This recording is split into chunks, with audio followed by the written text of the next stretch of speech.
கர்த்தர் உங்கள் ஒவ்வொருவரையும் விசேஷமாக ஆசீர்வதிப்பாராக. பாலஸ்தீனா நாட்டிலே சவக்கடல் என்ற ஒரு கடல் இருக்கிறது. ஏறக்குறைய 30 மைல் நீளம், பலவிதமான அகலம் கொண்ட அந்த கடல் பூமியின் மட்டத்திலிருந்து 1290 அடி கீழாக இருக்கிறது. -1290 அடி. அந்த இடத்திற்கு 2 முறை நான் போயிருக்கிறேன். அந்த சவக்கடல்ல குளித்திருக்கிறேன். அந்த சவக்கடலை யாராவது குளிப்பார்களானால் கீழே போக மாட்டார்கள். அந்த தண்ணீர் அடர்த்தியாக இருக்கப்படினாலே அவர்கள் மேலேதான் மிதந்து செல்வார்கள். அந்த கடலை பற்றி நான் யோசித்த போது சமீபத்தில் அநேக முறை இமயமலைக்கு நான் சென்றிருக்கிறேன். மலை மேலே ஏறினல்ல, ஆனாலும் அந்த மலையை நான் பார்த்திருக்கிறேன். உலகத்தில் உயர்ந்த சிகரம் என்று சொல்லப்படுகிற ஒரு சிகரம் அது. இந்த ரெண்டையும் நான் ஒப்பிட்டு பார்க்கும்போது ஏறக்குறைய 5 மைலுக்கு மேலாக உயரம் உள்ள ஒரு மலை, 30,000 அடி. இந்த ரெண்டையும் நான் ஒப்பிட்டு பார்க்கும்போது இன்றைக்கு உலகத்தின் மக்கள் சமுதாயத்தில் இப்படிப்பட்ட பெரிய ஏற்றத்தாழ்வுகளை இன்றைக்கு நாம் காண்கிறோம். இன்றைக்கு பேசப்படுகிற பொருள் ஒரு விசேஷமான பொருள். ஏனென்றால் ஆயிரக்கணக்கான மக்கள் தங்களுடைய வாழ்நாளிலே இந்த கேள்வி கேட்டிருக்கிறார்கள். ஏன் மக்கள் வாழ்வில் வேறுபாடுகள் ஏன்? சிலர் அதிக பணம் படைத்தவர்களாக இருக்கிறார்கள், உல்லாசமாக வாழ்கிறார்கள், பெரிய பங்களாக்களே குடியிருக்கிறார்கள். செட்டிநாடு என்று காரைக்குடி அந்த பக்கத்திலே செட்டிநாடு என்று சொல்வார்கள். அந்த இடத்திலே எனக்கு சில நண்பர்கள் உண்டு. அந்த இடத்துல இருந்தான் ராஜா சார் அண்ணாமலை செட்டியார். அண்ணாமலை யூனிவர்சிட்டி தோற்றுவித்தாரே அவர் வந்தார்.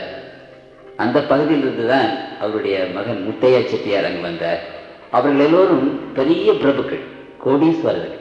ஐரோப்பியர்கள் அல்லது வெள்ளைக்காரர்கள் அந்த அவர்கள் இடத்திற்கு வந்து அவர்கள் கட்டின வீடுகளை பார்த்து அவர்களுக்கு இருக்கிற பணத்தை பார்த்து பிரமித்து அந்த வெள்ளைக்காரர்களே அவர்களுக்கு ராஜா சார் என்ற பட்டங்களை கொடுத்தார். அவ்வளவு கோடீஸ்வரர்களாக இந்த உலகத்தில் அவர்கள் வாழ்ந்தார்கள். அவருடைய வீடுகளை நீங்கள் போய் பார்த்தீர்களானால் ஒவ்வொரு வீடும் பளிங்கினாலே கட்டப்பட்டிருக்கும். எந்த பக்கம் பார்த்தாலும் முகம் தெரியக்கூடிய அப்படிப்பட்ட சுவர்கள், பிரம்மாண்டமான பர்மா தேக்கு 5-6 பேர் அப்படி பிடிக்கக்கூடிய அளவு தூண்கள். ஒவ்வொரு வீடும் 2 ஃபர்லாங், 2.5 ஃபர்லாங், 3 ஃபர்லாங் இருக்கும். நூற்றுக்கணக்கான அறைகள். இவ்வளவு பெரிய வீடுகளை கட்டி அவர்கள் வாழ்ந்தார்கள். அப்படிப்பட்ட பணக்காரர்களை நான் பார்த்திருக்கிறேன். அவர்களோடு நான் தங்கியிருக்கிறேன். சில மலை நாடுகளிலே நான் சென்ற போது சிறு சிறு குடிசை, மக்கள் கூட நுழைய முடியாத அளவுக்கு ஒரு சிறிய ஒரு சந்து, அதற்குள்ளாக நுழைந்து போக வேண்டும். அப்படிப்பட்ட குடிசையிலும் நான் நுழைந்து அங்கே தங்கியிருக்கிறேன். மகாராஷ்டிர பக்கமாக ஒரு இடத்திற்கு நான் போயிருந்தேன். அங்கு வீடுகளை நீளமாக கட்டியிருக்கிறார்கள், கூரை மேய்ந்த வீடுகள். அங்கே என்னை தங்க சொன்னார்கள். சரி என்று ஒத்துக்கொண்டேன். அப்புறம் ராத்திரியில தான் தெரிந்தது அது எப்படிப்பட்ட இடம் என்று. அந்த வீட்டில் பாதி பக்கம் ஆடு மாடுகள் தங்கியிருக்கின்றன, பாதியிலே மனிதர்கள் தங்கியிருக்கிறார்கள். ஆடு மாடுகளே வெளியே இருந்தால் யாராவது வெட்டி கொண்டு போய்விடுவார்கள், திருடி கொண்டு போய்விடுவார்கள். மூட்டைப்பூச்சியும் கொசுவும் பற்பல விதமான எப்படிதான் அந்த ஜனங்கள் தூங்குகிறார்களோ தெரியாது. அந்த கிராமங்களில் தங்கி நான் ஊழியம் செய்த போது அந்த ராத்திரியிலே நான் பட்ட பாடு ஒரு நிமிஷம் கூட தூக்கம் கிடையாது. அப்புறம் பின்னாலே வெளியே வந்து அங்கே ஒரு மாட்டுக்குட்டை இருந்தது, அதை சுத்தப்படுத்தி எனக்கு கொடுத்தார்கள். மாட்டுக்குட்டையில 2 மாதம் தங்கியிருந்தேன். அதை தங்கிவிட்டு பாம்பே பட்டணத்துக்கு வந்தால் பிரம்மாண்டமான வீடுகள். கர்த்தருக்குள் பிரியமானவர்களே, மனித வாழ்க்கையில் ஏன் இப்படிப்பட்ட ஏற்றத்தாழ்வுகள்? வாழ்விலே பணக்காரர்கள், எளியவர்கள், உயர்ந்த ஜாதி, தாழ்ந்த ஜாதி, படித்தவர்கள், படியாத பாமர மக்கள், இப்படிப்பட்ட ஏராளமான வேறுபாடுகள். சிலரை பார்க்கும்போது அழகாக இருக்கிறார்கள், சிலரை பார்க்கும்போது மிக அவலட்சணமாக இருக்கிறார்கள். ஆகவே இந்த உலகத்தில் நாம் இப்படிப்பட்ட எல்லா விதமான மாறுபாடுகளையும் வேற்றுமைகளையும் பார்க்கும்போது ஒரு பெரிய கேள்வி நமக்கு என்ன? அப்படியானால் இறைவன் அன்புள்ள இறைவனானார், அன்புள்ள இறைவன் இந்த உலகத்தை சிருஷ்டித்து உண்டானார், மக்களாகி நம்மை அவர் படைத்தது உண்டானால் ஏன் இப்படிப்பட்ட வேறுபாடுகளோடு படைத்தார் என்ற ஒரு பெரிய கேள்வி இன்றைக்கு ஆயிரக்கணக்கான மக்கள் கேட்டு அதற்கு விடை காணாதவாறு மறித்து போயிருக்கிறார்கள். திருமறை இதை குறித்து பேசும்போது என்ன சொல்கிறது? உபாகம் 32:4 வாசிக்கிறேன். அவர் கண்மலை, அவர் கிரியை உத்தமமானது, அவர் வழிகள் எல்லாம் நியாயக்கேடு இல்லாதவர், சத்தியமுள்ள தேவன், அவர் நீதியும் செம்மையுமானவர். இங்கு ஆண்டவரை பற்றி எழுதும்போது அவர் கிரியை உத்தமமானது, அவர் வழிகளெல்லாம் நியாயம், அவர் நியாயக்கேடில்லாத சத்தியமுள்ள தேவன். அப்படியானால் இப்படிப்பட்ட சத்தியமுள்ள தேவன், நியாயமுள்ள தேவன், நீதி உள்ள தேவன் இவ்வளவு வித்தியாசமாக மக்களுடைய வாழ்க்கையை அவர் நிர்மாணித்திருக்கிறாரே ஏன்? ஆதியாகமத்திலே அங்கு ஆபிரகாமுக்கு ஆண்டவர் தன்னை வெளிப்படுத்தின போது ஆபிரகாம் அந்த ஆண்டவரிடத்திலே பழகி அவரை பற்றி என்ன சொன்னார் என்றால், ஆதியாகமம் 18ஆம் அதிகாரம் 25வது வசனத்திலே நான் வாசிக்கிறேன். ஆதியாகமம் 18:25 நான் வாசிக்கிறேன். துன்மார்க்கனோட நீதிமானையும் சங்கரிப்பது உமக்கு தூரமாயிருப்பதாக, நீதிமானையும் துன்மார்க்கனையும் சமமாய் நடப்பிப்பது உமக்கு தூரமாயிருப்பதாக. சர்வலோக நியாயாதிபதி நீதி செய்யாதிருப்பாரோ? சர்வலோகத்தின் நியாயாதிபதி அவர், சர்வலோகத்தின் நியாயாதிபதியாகிய அவர் நீதியாக இந்த உலகத்தை நடத்தாமல் இருப்பாரோ? ஒருவனுக்கு ஒரு விதமாக இன்னொருவனுக்கு இன்னொரு விதமாக. ஐரோப்பா நாட்டை நீங்கள் போய் பார்ப்பீர்களானால் எத்தனை அழகாக இருக்கிறது, எத்தனை தூய்மையாக இருக்கிறது. இங்கே நம்முடைய நாட்டை வந்து பார்க்கும்போது நம்முடைய தெருக்களும் நம்முடைய காரியங்களும் எவ்வளவு ஒரு அசிங்கமாக அசுத்தமாக இருக்கிறது. கர்த்தருக்குள் பிரியமானவர்களே, ஐரோப்பாவை படித்த ஆண்டவர் தான் ஆசியாவையும் படித்தார். ஒருவர் எழுதுகிறார், he who created Asia created Europe also. வேற்றுமை என்பது மக்களுக்கு உரியதே என்று கடவுளுக்கு உரியதல்ல. மனிதனின் குறுகிய மனப்பான்மையில் தான் ஜாதியில் உயர்ந்தவர் தாழ்ந்தவர் என்பது இருக்கக்கூடும் என்று ஒரு பெரியவர் எழுதினார். அப்படியானால் இன்றைக்கு இப்படிப்பட்ட வித்தியாசங்களை பற்றி நாம் பார்க்கும்போது நமக்கு ஆண்டவர் நமக்கு கொடுத்தது, நம்முடைய தாய் தந்தை, உலகத்தின் மக்கள் உடைய தாய் தந்தை ஆதாம் ஏவாள் ஒரே தாயும் தகப்பன்றார். கடவுள் நம் ஒவ்வொருவரையும் ஒரே இரத்தத்தினாலே உண்டு பண்ணினார். இந்த உலகத்தில் நீங்கள் எங்கு போனாலும் யாருடைய இரத்தத்தையும் நீங்கள் எடுத்து பாருங்கள், மிருகத்தினுடைய இரத்தத்திற்கும் நம்முடைய இரத்தத்திற்கும் வித்தியாசம் உண்டு. ஆனால் மனிதனுடைய இரத்தத்தில் எந்த விதமான வித்தியாசம் இல்லை. அப்போஸ்தலர் நடவடிக்கையின் புத்தகம் 17ஆம் அதிகாரம் 26வது வசனத்தை வாசிக்கிறேன். அப்போஸ்தலர் 17:26.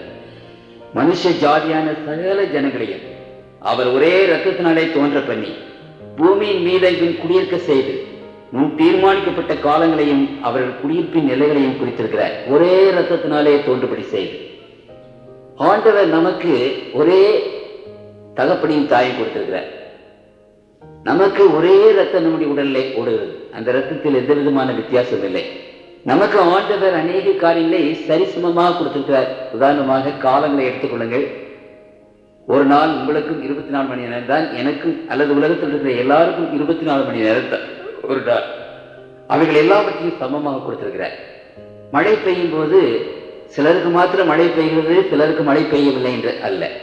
தீயவர்கள் மேலும் நல்லவர்கள் மேலும் தம்பி சூரியனை பிரகாசிக்க பண்ணி அங்கு மழை அனுப்புகிறார் என்று திருமறை நமக்கு அங்கே சொல்லுகிறது. இப்படி இறைவனிடத்திலிருந்து வருகிற காரியங்களிலே எல்லாம் சமமாக நாம் காண்கிறோம்.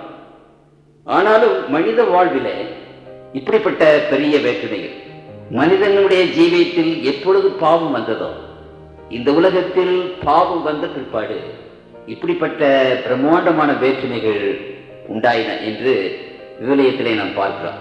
இப்படிப்பட்ட வேற்றுமை இருக்கிறதை சாத்தான் உபயோகித்துக் கொண்டு கடவுள் மேலே எல்லா விதமான பழியை போட்டுக் கொண்டிருக்கிறார். மக்கள் வாழ்விலே ஏராளமான வேற்றுமை இருப்பதற்கு காரணம் கடவுள் தான் என்று அவன் சொல்கிறார். எங்கள் ஊரிலே நாங்கள் சிறுவனாக இருந்த போது நாங்கள் எல்லாம் விவசாய குடும்பத்தை சார்ந்தவர்கள். சிலர் கறி நெய்வோம். ஆடு மாடுகளை மேய்ப்பது எங்களுடைய முக்கியமான தொழில். சிறுவர்களாக நாங்கள் இருந்த போது, கிராமத்தில் வசித்த போது, எங்கள் ஊர் பக்கம் சில மலைகள் இருக்கும். அங்கு புல்வெளிகள் இருக்கும். ஆடு மாடுகளை ஓட்டிக்கொண்டு அந்த மலைகளுக்கு போவோம். 20 நாள் 30 நாள் கூட அந்த ஆடுகளை மேய்த்து விட்டு வீட்டுக்கு கொண்டு வருவோம். அப்படி அந்த கிராமத்தில் வாழ்ந்த போது அப்பொழுது ஒண்டிவெளி என்று ஒன்று இருந்தது. ஒரு வேலை உங்களுக்கு தெரியும், இங்கே என்ன சொல்லுங்கள் என்று தெரியாது.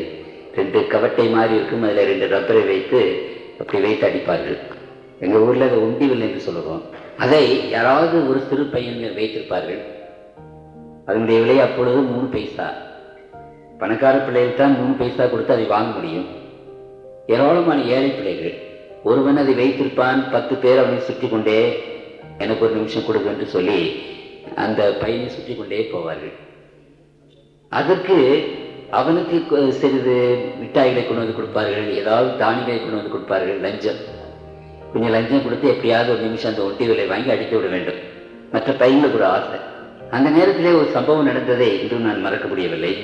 ஒரு சிறு பையன் அந்த உண்டி விலை வைத்து குருவி அடித்துக் கொண்டிருந்தார். 10 பேர் 12 பிள்ளைகள் எனக்கு கொஞ்சம் தாடா, எனக்கு கொஞ்சம் தாடா என்று சொல்லி கேட்டுக்கொண்டிருந்தார்கள். அப்பொழுது அந்த ஊர் வழியாக ஒரு சிறிய மாடு, அந்த மாட்டிலே ஒரு சிறிய வண்டியை வைத்து அந்த ஊர் மணியக்காரர், அவர் அந்த ஊர்லேயே பெரிய பணக்காரர், அவர் அந்த சிறு வண்டியில வேகமாக வந்து கொண்டிருந்தார். அந்த சிறு மாடு ரொம்ப வேகமாக ஓடும். அப்பொழுது இந்த ஒண்டிவிலை வைத்துக் கொண்டிருந்த அந்த பையனுக்கு ஒரு எண்ணம் ஏற்பட்டது. ஒரு கல்லை எடுத்து அவருடைய தலை, மொட்டை தலை, வழுக்கை தலை, அந்த வழுக்கை தலையை குறிப்பார்த்து அடித்தான். டார் என்று அவருடைய வழுக்கை தலையிலே அது பட்டது. அந்த இடத்துல ஒரு புடைத்து போனது. ஹாய் என்று சொல்லி அந்த மணியக்காரர் அந்த வண்டியில விழுந்தார். வண்டியை நிறுத்தினார். குதிரை சதையை எடுத்துக்கொண்டு வேகமாக வந்தார் அந்த பையனை அடிப்பதற்கு. அங்கே அந்த பையன் யோசித்தான், தன்னை அடிக்க வருகிறார் என்று தெரிந்தவுடனே எனக்கு தாடா, எனக்கு தாடா என்று கேட்டுக்கொண்டிருந்த ஒரு பையனுடைய கையில சரி வைத்துக் கொள்ளடா என்று சொல்லி அந்த ஒண்டிகளை கொடுத்து விட்டு அவன் போய்விட்டான். இவன் தனக்கு ஒண்டிகள் கிடைத்து விட்டதே என்று சொல்லி ரொம்ப சந்தோஷத்தோடு கல்லை எடுத்து குருவியை அங்கு அடிப்பதற்காக பார்த்து கொண்டிருந்தான். பின்னாலே பட்டார் பட்டார் என்று சவுக்கை அடி. நான் அங்கேதான் நின்று கொண்டிருந்தேன். எல்லோரும் அழுதோம். அவர் பெரிய பணக்காரர். ஊர் ஜனங்கள்லாம் ஓடி வந்து எப்படியோ விழுந்து தடுத்து அந்த பையனை காப்பாற்றினார்கள். ரத்தம் அப்படியே அவனுடைய முகவை இருந்து வழிந்தது. பலமான அடி. இந்த சம்பவத்தை நான் மறக்கவே முடியவில்லை. அடித்தவன் ஒருவன் இருக்க, அங்கே அடிவாங்கினவன் இன்னொருவன். அதே போல இன்றைக்கு இந்த உலகத்தில் துன்பங்களுக்கும் துயரங்களுக்கும் பற்பல விதமான வேற்றுமைகளுக்கும் காரணம் இந்த பிசாசு. ஆனால் அவன் உங்களுக்கும் எனக்கும் என்ன சொல்லுகிறான்? இதற்கெல்லாம் காரணம் கடவுள் தான். ஆகவே அடி வாங்குகிறவர் யார்? கடவுள். அந்த அடி எப்படிப்பட்ட ஒரு பலமான அடியாக விழுந்தது? கல்வாரி சிலுவையின் அடியாக விழுந்தது. நமக்கு அன்பு செய்த கடவுள், நம்மை ஆதரித்த கடவுள், நமக்கு எல்லா விதமான கிருதிகளையும் இறக்கங்களையும் கொடுத்த கடவுள், நம்மை தேடி வந்த கடவுள், அவருக்கு தான் அந்த அடி விழுந்தது. சாத்தான் அவர்தான் இதற்கெல்லாம் காரணம் என்று சொல்லி கடவுள் என்று சொன்னுடனே மக்கள் அவரை வெறுக்கத்தக்கதாக, கடவுள் என்று சொன்னவுடனே அவர் இல்லை என்று சொல்லத்தக்கதாக, அப்படிப்பட்ட ஒரு சூழ்நிலையில இன்றைக்கு நாம் வாழ்ந்து கொண்டிருக்கிறோம். வேற யாரையாவது நாம் இப்படி பழி சொல்வோமானால் சண்டைக்கு வந்து விட மாட்டார்களா? கர்த்தருக்குள் பிரியமான தேவனுடைய பிள்ளைகளே, என்றாலும் இந்த நாட்களிலே இப்படிப்பட்ட தப்பிதமான எண்ணங்களை வைத்திருக்கிற பிள்ளைகளிடத்தில் ஆண்டவர் வந்து அந்த பிள்ளைகள் நன்றாக வாழ வேண்டும் என்று சொல்லி அவர் தம்முடைய கிருபைகளையும் இறக்கங்களையும் கொடுத்து கொண்டே இருக்கிறார். கஷ்டப்படுகிற துன்பப்படுகிற மக்களை அவர் பார்த்து கண்ணீர் விட்டு அழுதார் என்று வேதத்திலே நாம் வாசிக்கிறோம். இந்த மனிதனுடைய துக்கங்களும் துன்பங்களும் துயரங்களும் ஆண்டவருடைய வாழ்க்கையிலே கண்ணீரை வரவழைத்தது என்று சொல்லி நாம் வாசிக்கிறோம்.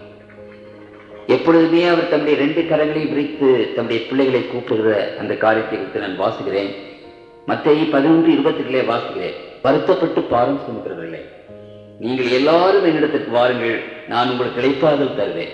வருத்தப்பட்டு பாரம் சுமக்கிறவர்களே, அலைசரிப்பட்டிருக்கிறவர்களே, அங்குமிகு அலைகிறவர்களே, பாரம் சுமக்கிறவர்களே, துக்கம் சுமக்கிறவர்களே, நீங்கள் எல்லாரும் என்னிடத்திற்கு வாருங்கள், நான் உங்களுக்கு இளைப்பாறுதல் தருவேன் என்று ஆண்டவர் தம்முடைய பிள்ளைகளை பார்த்து கூப்பிடுகிறார். கூப்பிடுறது மாத்திரமல்ல, ஆண்டவருடைய அந்த விசேஷமான ஒரு அஷ்யூரன்ஸ் நமக்கு ஆண்டவர் கொடுக்கிறார். நமக்கு ஒரு நிச்சயத்தை ஆண்டவர் கொடுக்கிறார்.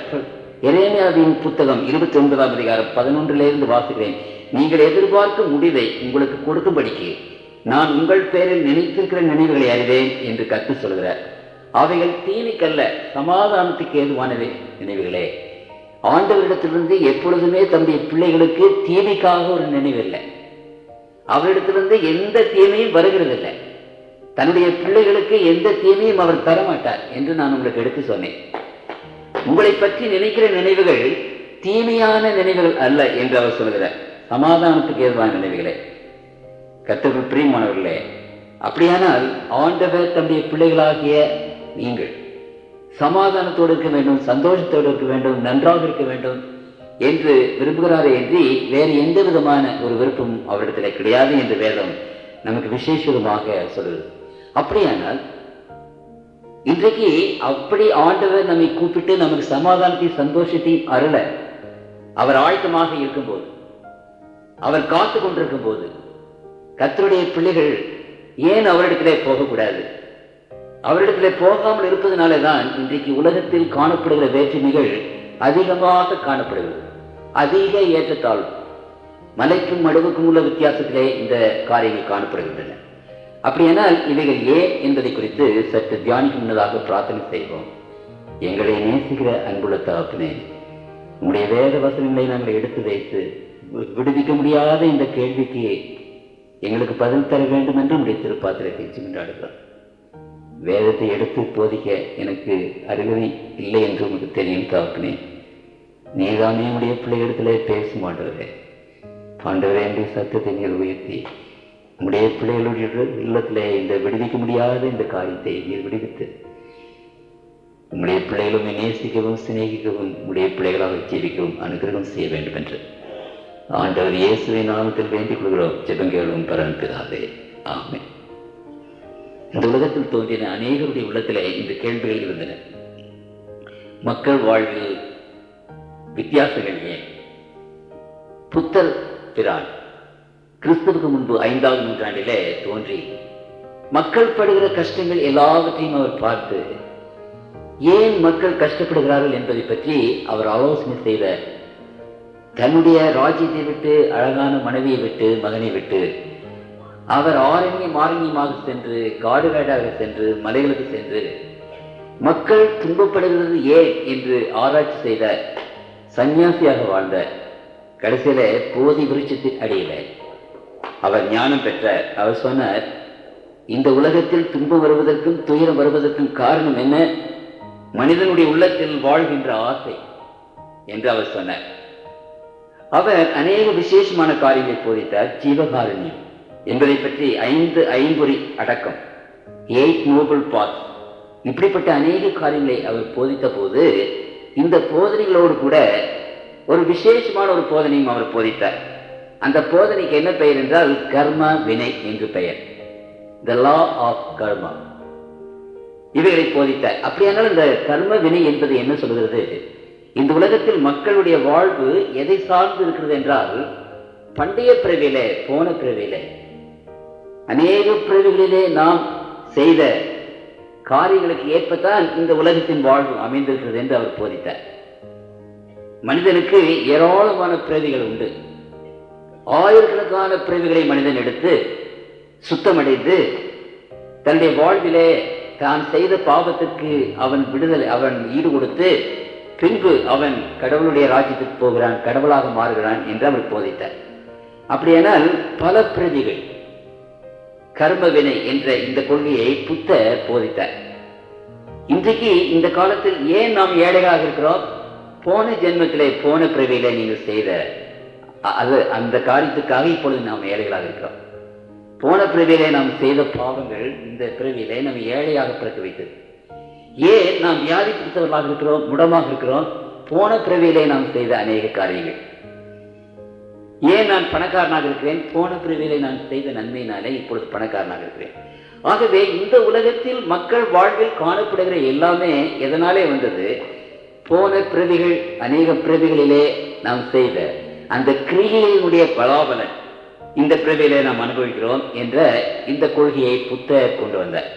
அந்த புத்த மார்க்கம் இந்தியாவிலேயே மற்ற எல்லா இடங்களிலும் பரவின போது இந்து மார்க்கத்தை சார்ந்தவர்கள் பயந்து போய் இந்த புத்த மார்க்கம் இந்து மார்க்கத்தை அழித்து விடுமோ என்று எண்ணி அந்த புத்த பிரான் கொண்டு வந்த அநேக காரியங்களை இந்து மார்க்கத்திலே எடுத்துக்கொண்டார். அப்பொழுது இந்து மார்க்கத்திலே புத்தருடைய கொள்கைகள் வந்ததுனால இந்துக்கள் புத்த மார்க்கத்திலே இருக்க வேண்டிய அவசியம் இல்லை என்ற ஒரு நிலைமை ஏற்பட்டு இந்து மதம் தப்பித்துக் கொண்டது. ஆகவே இன்றைக்கு அந்த கர்மா என்ற அந்த வினை, அந்த கொள்கையை இந்து மார்க்கத்திலே கொண்டு வந்து விட்டார்கள். ஆகவே இந்து மார்க்கத்தினுடைய தாற்பயம் என்னவென்றால், இன்றைக்கு நாம் பலவிதமாக வித்தியாசங்கள் இருக்கிறது மனித வாழ்க்கையிலே. காரணம் என்ன? போன ஜென்மங்களிலே நாம் செய்த காரியங்களுக்காக இந்த ஜென்மத்திலே நாம் கஷ்டப்படுகிறோம், இந்த ஜென்மத்திலே நாம் சுகமாக இருக்கிறோம், இந்த ஜென்மத்திலே நாம் நன்றாக இருக்கிறோம் என்று அங்கே இந்த காரியத்தை இந்து மார்க்கம் இப்பொழுது போதிக்கிறது. குருநானக் என்ற சீக்கிய தலைவர் இந்த கர்ம வினை என்ற அந்த காரியத்தை எடுத்து தன்னுடைய மார்க்கத்திலே, சீக்கிய மார்க்கத்திலே அதை கொண்டு வந்து விட்டார். ஆகவே இன்றைக்கு சீக்கிய மார்க்கத்தை சார்ந்தவர்கள் எல்லோரும் இந்த கர்ம வினையை பற்றி நம்புகிறார்கள்.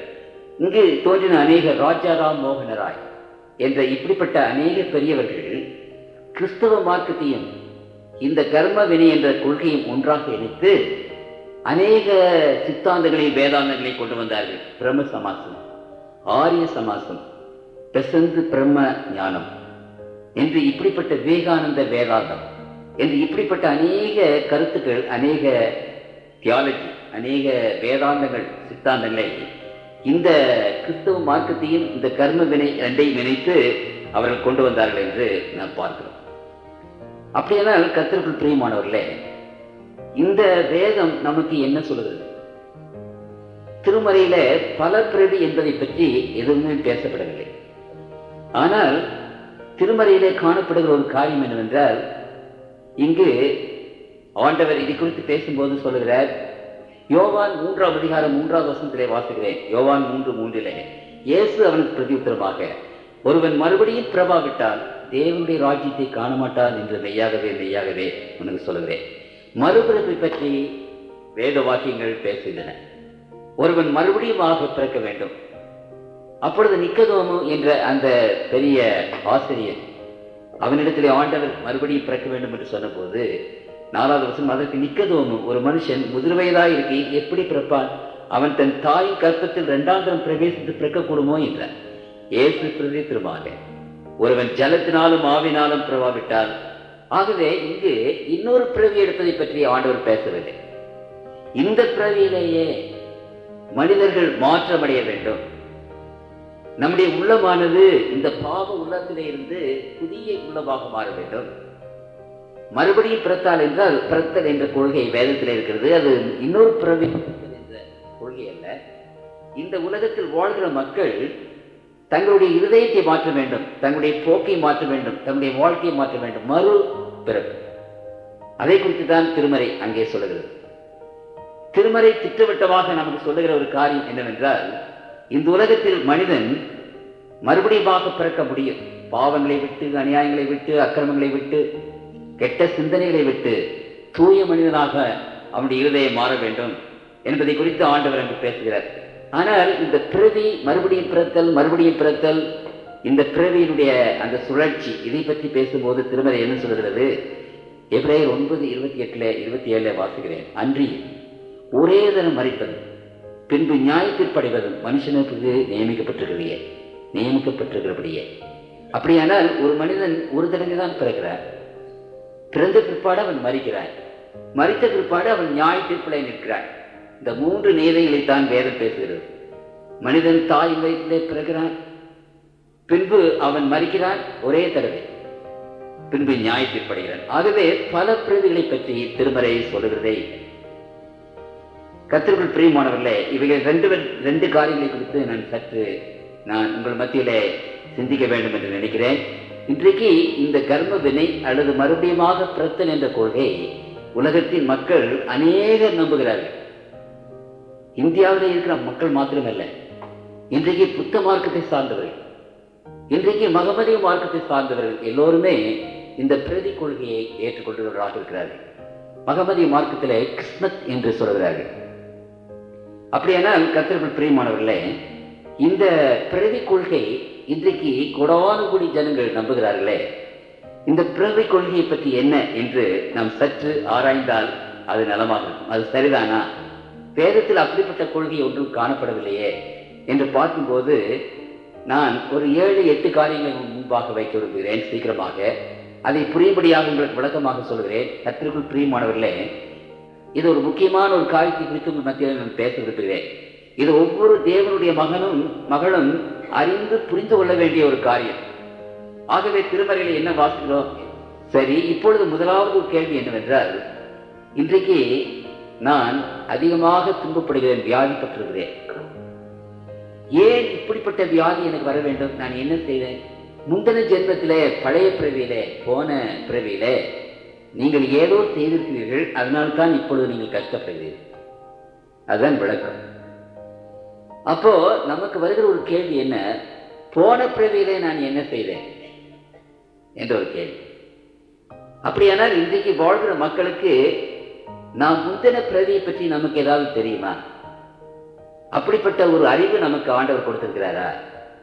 சில சமயங்களில் புராணங்களில சில போன பிறவியை பற்றி அறிந்ததாக நாம் வாசிக்கிறோம். இந்த காலத்தில் கூட ஒரு சில நியூஸ் பேப்பர்ல சில பேர் போன பிறவியை பற்றி தெரிந்ததாக அங்கு நான் படித்தேன். சரி, ஒரு சிலருக்கு தெரிந்தால் போதுமா? இன்றைக்கு உலகத்தின் மக்கள் ஒவ்வொருவருக்கும் கேள்வி என்ன, நாம் கஷ்டப்படும் போது, துன்பப்படும் போது, அல்லது வாழ்விலே பலவிதமான வேறுபாடுகளை சந்திக்கும் போது, இது ஏன் என்று சொல்லும் போது, போன பிறவியிலே, போன ஜென்மத்திலே நீ செய்தாய். சரி, போன ஜென்மத்திலே என்ன செய்தோம் என்ற ஒரு அறிவு நமக்கு இருக்க வேண்டுமா இல்லையா? ஒரு நியாயாதிபதி அங்கே தனக்கு முன்பாக இருக்கிற ஒரு குற்றவாளியை பார்த்து, உனக்கு 10 மாதம் கடும் ஜெயில் தண்டனை என்று சொல்கிறார் என்று வைத்துக் கொள்ளுங்கள். அப்பொழுது அந்த குற்றவாளி கேட்பான், ஐயா, 10 மாதம் கடும் சிறை தண்டனை கொடுத்திருக்கிறே, நான் என்ன செய்தேன், எதற்காக கொடுத்திருக்கிறேன் என்று கேட்பானா? கேட்க மாட்டானா?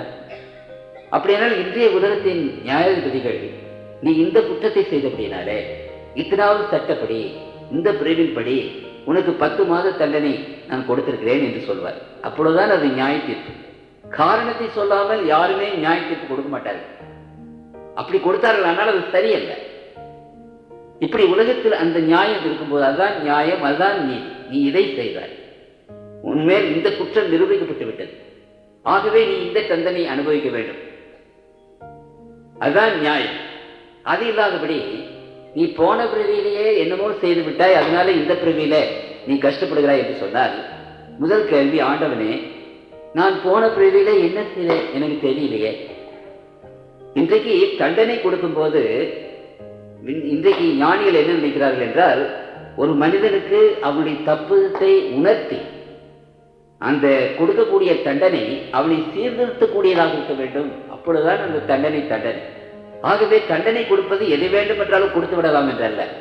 அந்த தண்டனை கொடுப்பதற்கு முன்னதாக அந்த மகன் தான் செய்த குற்றத்தை உணர்த்தி அப்புறம் அந்த தண்டனையை கொடுத்தால் அது அவனை சீர்திருத்தும். இப்பொழுது இந்த உலகத்தின் மக்கள் மத்தியிலே நீ போன ஜென்மத்திலே செய்தாய், அதனால இந்த ஜென்மத்திலே கஷ்டப்படுகிறாய் என்று சொல்லும் போது, போன ஜென்மத்திலே நான் என்ன செய்தேன் என்று நமக்கு அறிவில்லையே, நமக்கு தெரியலையே. போன ஒரு ஜென்மம் மாத்திரமல்ல, இந்த கொள்கை என்ன சொல்லுகிறது, போன ஜென்மங்களிலே, அந்த ஜென்மங்களிலே என்ற போது 100 ஜென்மங்களிலே அல்லது 1000 ஜென்மங்களிலே நீ செய்த அந்த தீவினையை இப்பொழுது நீ அனுபவிக்கிறாய். இப்ப போன ஜென்மம் ஒரு ஜென்மத்திலே என்ன செய்தது என்றே எனக்கு தெரியல. இப்ப 100 ஜென்மங்களிலே அல்லது 1000 ஜென்மங்களிலே நான் என்ன செய்தேன் என்று எப்படி தெரியும்? ஆகவே கர்த்தருக்குள் பிரியமானவர்களே, என்ன செய்தேன் என்று தெரியாதபடி, செய்தோம் என்று தெரியாதபடி தண்டனை அனுபவிப்பது அது சரியல்ல, அது நியாயம் அல்ல, அது நீதி அல்ல. ஆகவேதான் இந்த பிரதி என்ற கொள்கையை சரியானது அல்ல என்று பகுத்தறிவாதிகள் அதை விசேஷமாக சொல்கிறார்கள். இரண்டாவது, இந்த பிரதி என்று சொல்லும் போது அது பிரதி எடுத்துக்கொண்டே இருக்கிறது. எத்தனை பிரதி? வள்ளுவ நாயனார் அவர்கள் பாடினார்கள், பிறவி பெருங்கடல் நீந்துவார், நீந்தாதார் இறைவனுடைய சேராதார் என்று சொல்லி பாடினார். பிறவி என்பது ஒரு பெருங்கடல். அந்த கடலை நீந்தி கடப்பதற்கு யாராலே முடியும்? இந்த ஜென்மத்தில் செய்தவைகளை அடுத்த ஜென்மத்திலே நாம தீர்க்க முடியாது, கணக்கு தீர்க்க முடியாது. அதனால இன்னொரு ஜென்மம், அதிலையும் கணக்கு தீர்க்க முடியாது, அதுல இன்னொரு ஜென்மம். 1, 10, 100, 1000, லட்சம், கோடி கணக்கான பிறவிகளை எடுக்க வேண்டும் என்று இந்த கொள்கை சொல்கிறது. அப்படியானால் இது எப்படி சாத்தியமாகும்?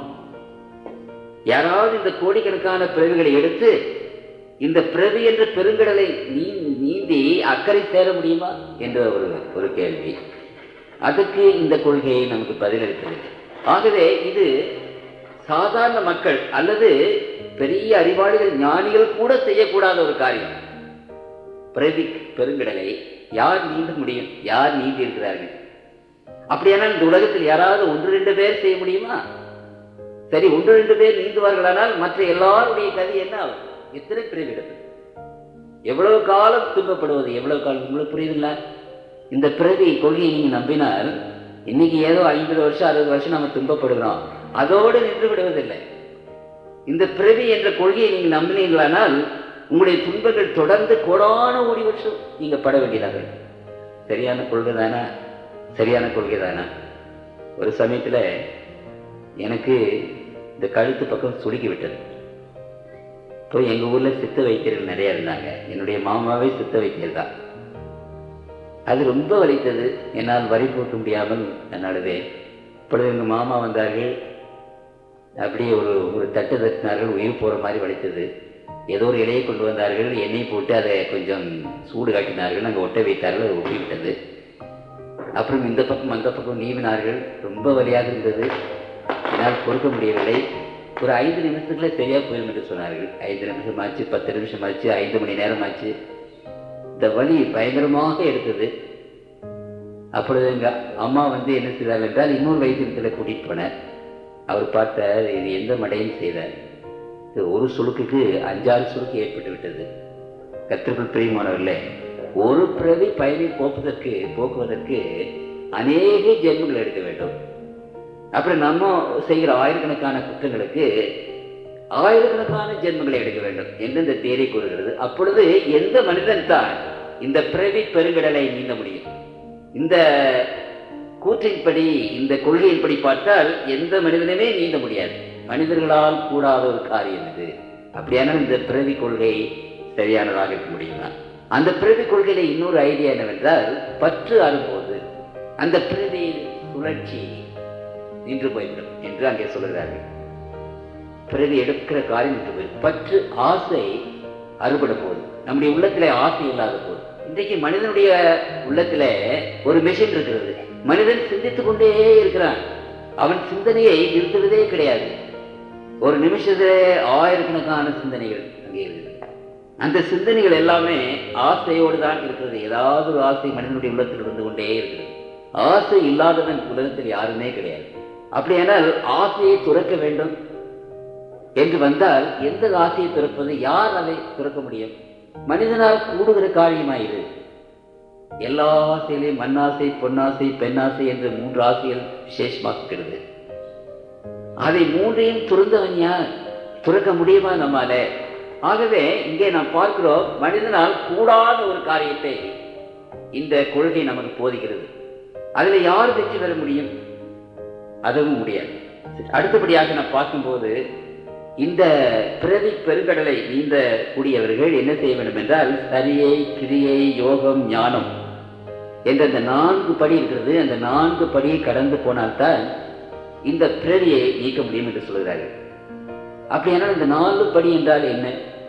சரியை, கிரியை, யோகம். இந்த முதல் படியிலேயே என்ன செய்ய வேண்டும்? மனிதன் சிந்தனையற்றவனாக இருக்க வேண்டும். சிந்தனை இறந்து போக வேண்டும். நம்முடைய எண்ணங்கள் செத்து போக வேண்டும். அதுதான் முதல் படி. அப்படியானால் முதல் படி நம்முடைய எண்ணங்கள் இறந்து போக வேண்டும் என்றிருக்கிறதே. எப்படி எண்ணமில்லாமல் யாரால் வாழ முடியுமா? நம்முடைய இருதயத்திலே ஏராளமான எண்ணங்கள், சிந்தனைகள் உருவாகி கொண்டே இருக்கிறதே. அதை யாராவது நிறுத்த முடியுமா? தாய்மானவர் ஒரு சமயத்திலே ஒரு பாட்டு பாடினார், கந்துக மதக்கரியை நடத்தலாம். அவர் பாடிக்கொண்டு பாட்டு, பெரிய அட்டகாசப்படுத்தி யானைகளை அடக்கலாம், வானத்தை வில்லாக வரைக்கலாம், கடல் மேல் நடக்கலாம் என்றெல்லாம் அவர் பாடிக்கொண்டு போகும்போது அவர் சொல்லுகிறார், ஆனாலும் இப்படிப்பட்ட பெரிய காரியங்களை மனிதர்கள் செய்தாலும் சும்மா இருக்கிற திறன் அரிது. சித்தாகி என் சித்தமிசை குடிகொண்ட அரிதான பயமே தேஜோமை ஆனந்தமே என்று தாய்மானவர் பாடினார். சும்மா இருக்கிற திறமறிது. நீங்கள் வானத்தை வில்லாக பிடித்தான், ஜலத்தின் மேல் நடக்கலாம், உலகத்தில் எந்தெந்த அரிய காரியங்களை நீங்கள் செய்யலாம், செய்யக்கூடும். ஆனாலும் சும்மா இருக்கிற திறமறிது. சும்மா இருக்க முடியாது. நம்ம எல்லாம் என்ன சொல்றோம்? நீங்க என்ன செய்யறீங்க? சும்மா இருக்கிறீங்க. எப்படி சும்மா இருப்பது? நம்முடைய இருதயம் ஓடிக்கொண்டே இருக்கிறது, நம்முடைய தசைகள் அங்கே வேலை செய்து கொண்டே இருக்கிறது, நம்முடைய எண்ணங்கள் இருக்கிறதே அதை சிந்தித்துக் கொண்டே இருக்கிறது. மனிதன் ஒரு நாளும் சும்மா இருக்க முடியாது. சும்மா இருக்கிற நேரம் ஒன்றுதான், நம்ம சாகும் போதுதான் சும்மா இருக்க முடியும். அப்படியான நீங்க என்ன சொல்றது? சாகாமல் உயிரோடு இருந்து சித்தம் இறக்க வேண்டும். சிந்தனைகள் அங்கே இல்லாமல் போய்விட வேண்டும். அது முதல் படி. அப்புறம் 2வது படி எப்படி, 3வது படி எப்படி, 4வது படி எப்படி? முதல் படியே ஒரு மனுஷன் கடக்க முடியாது. அப்படியானால் கர்த்தருக்குள் பிரியமானவர்களே, இது மனிதனால் ஆகக்கூடிய காரியமா? இந்த காரியங்கள் எல்லாவற்றையும் செய்து யாராவது இந்த பிறவி பெருங்கடலை நீந்த முடியுமா? ஒருவரும் நீந்த முடியாது என்பதைத்தான் நாம் அங்கே பார்க்கிறோம். அடுத்தபடியாக இந்த காரியத்தை பற்றி நாம் நினைக்கும் போது ரிக்வேதம், யஜுர்வேதம், சாமவேதம், அதர்வன வேதம் என்று 4 வேதங்கள் இந்து மார்க்கத்திலே உண்டு. இந்த 4 வேதங்களிலும் இந்த பிறவியினுடைய கொள்கை இல்லை. இந்த வேதங்கள் இந்த பிறவியை பற்றி பேசுகிறது இல்லை. கர்மா என்பதை பற்றி வேதங்களிலே கிடையாது. பின்னான காலத்தில் புத்த மார்க்கத்திற்கு பின்பாக வந்த இதிகாசங்கள், புராணங்களிலே தான் இந்த கர்ம வினையை பற்றி நாம் பார்க்கிறோம். ஆகவே இது வேதத்தினுடைய கொள்கை அல்ல. அடுத்தபடியாக நாம் பார்க்கும்போது இந்த கர்ம விதி என்று சொல்லப்பட்ட இந்த பிறப்பினுடைய கொள்கை இங்கே அங்கு பண்டைய காலத்திலே மக்கள் அனுசரிக்கவில்லை என்பதை குறித்து நாம் வெகு திட்டவட்டமாக அறிகிறோம்.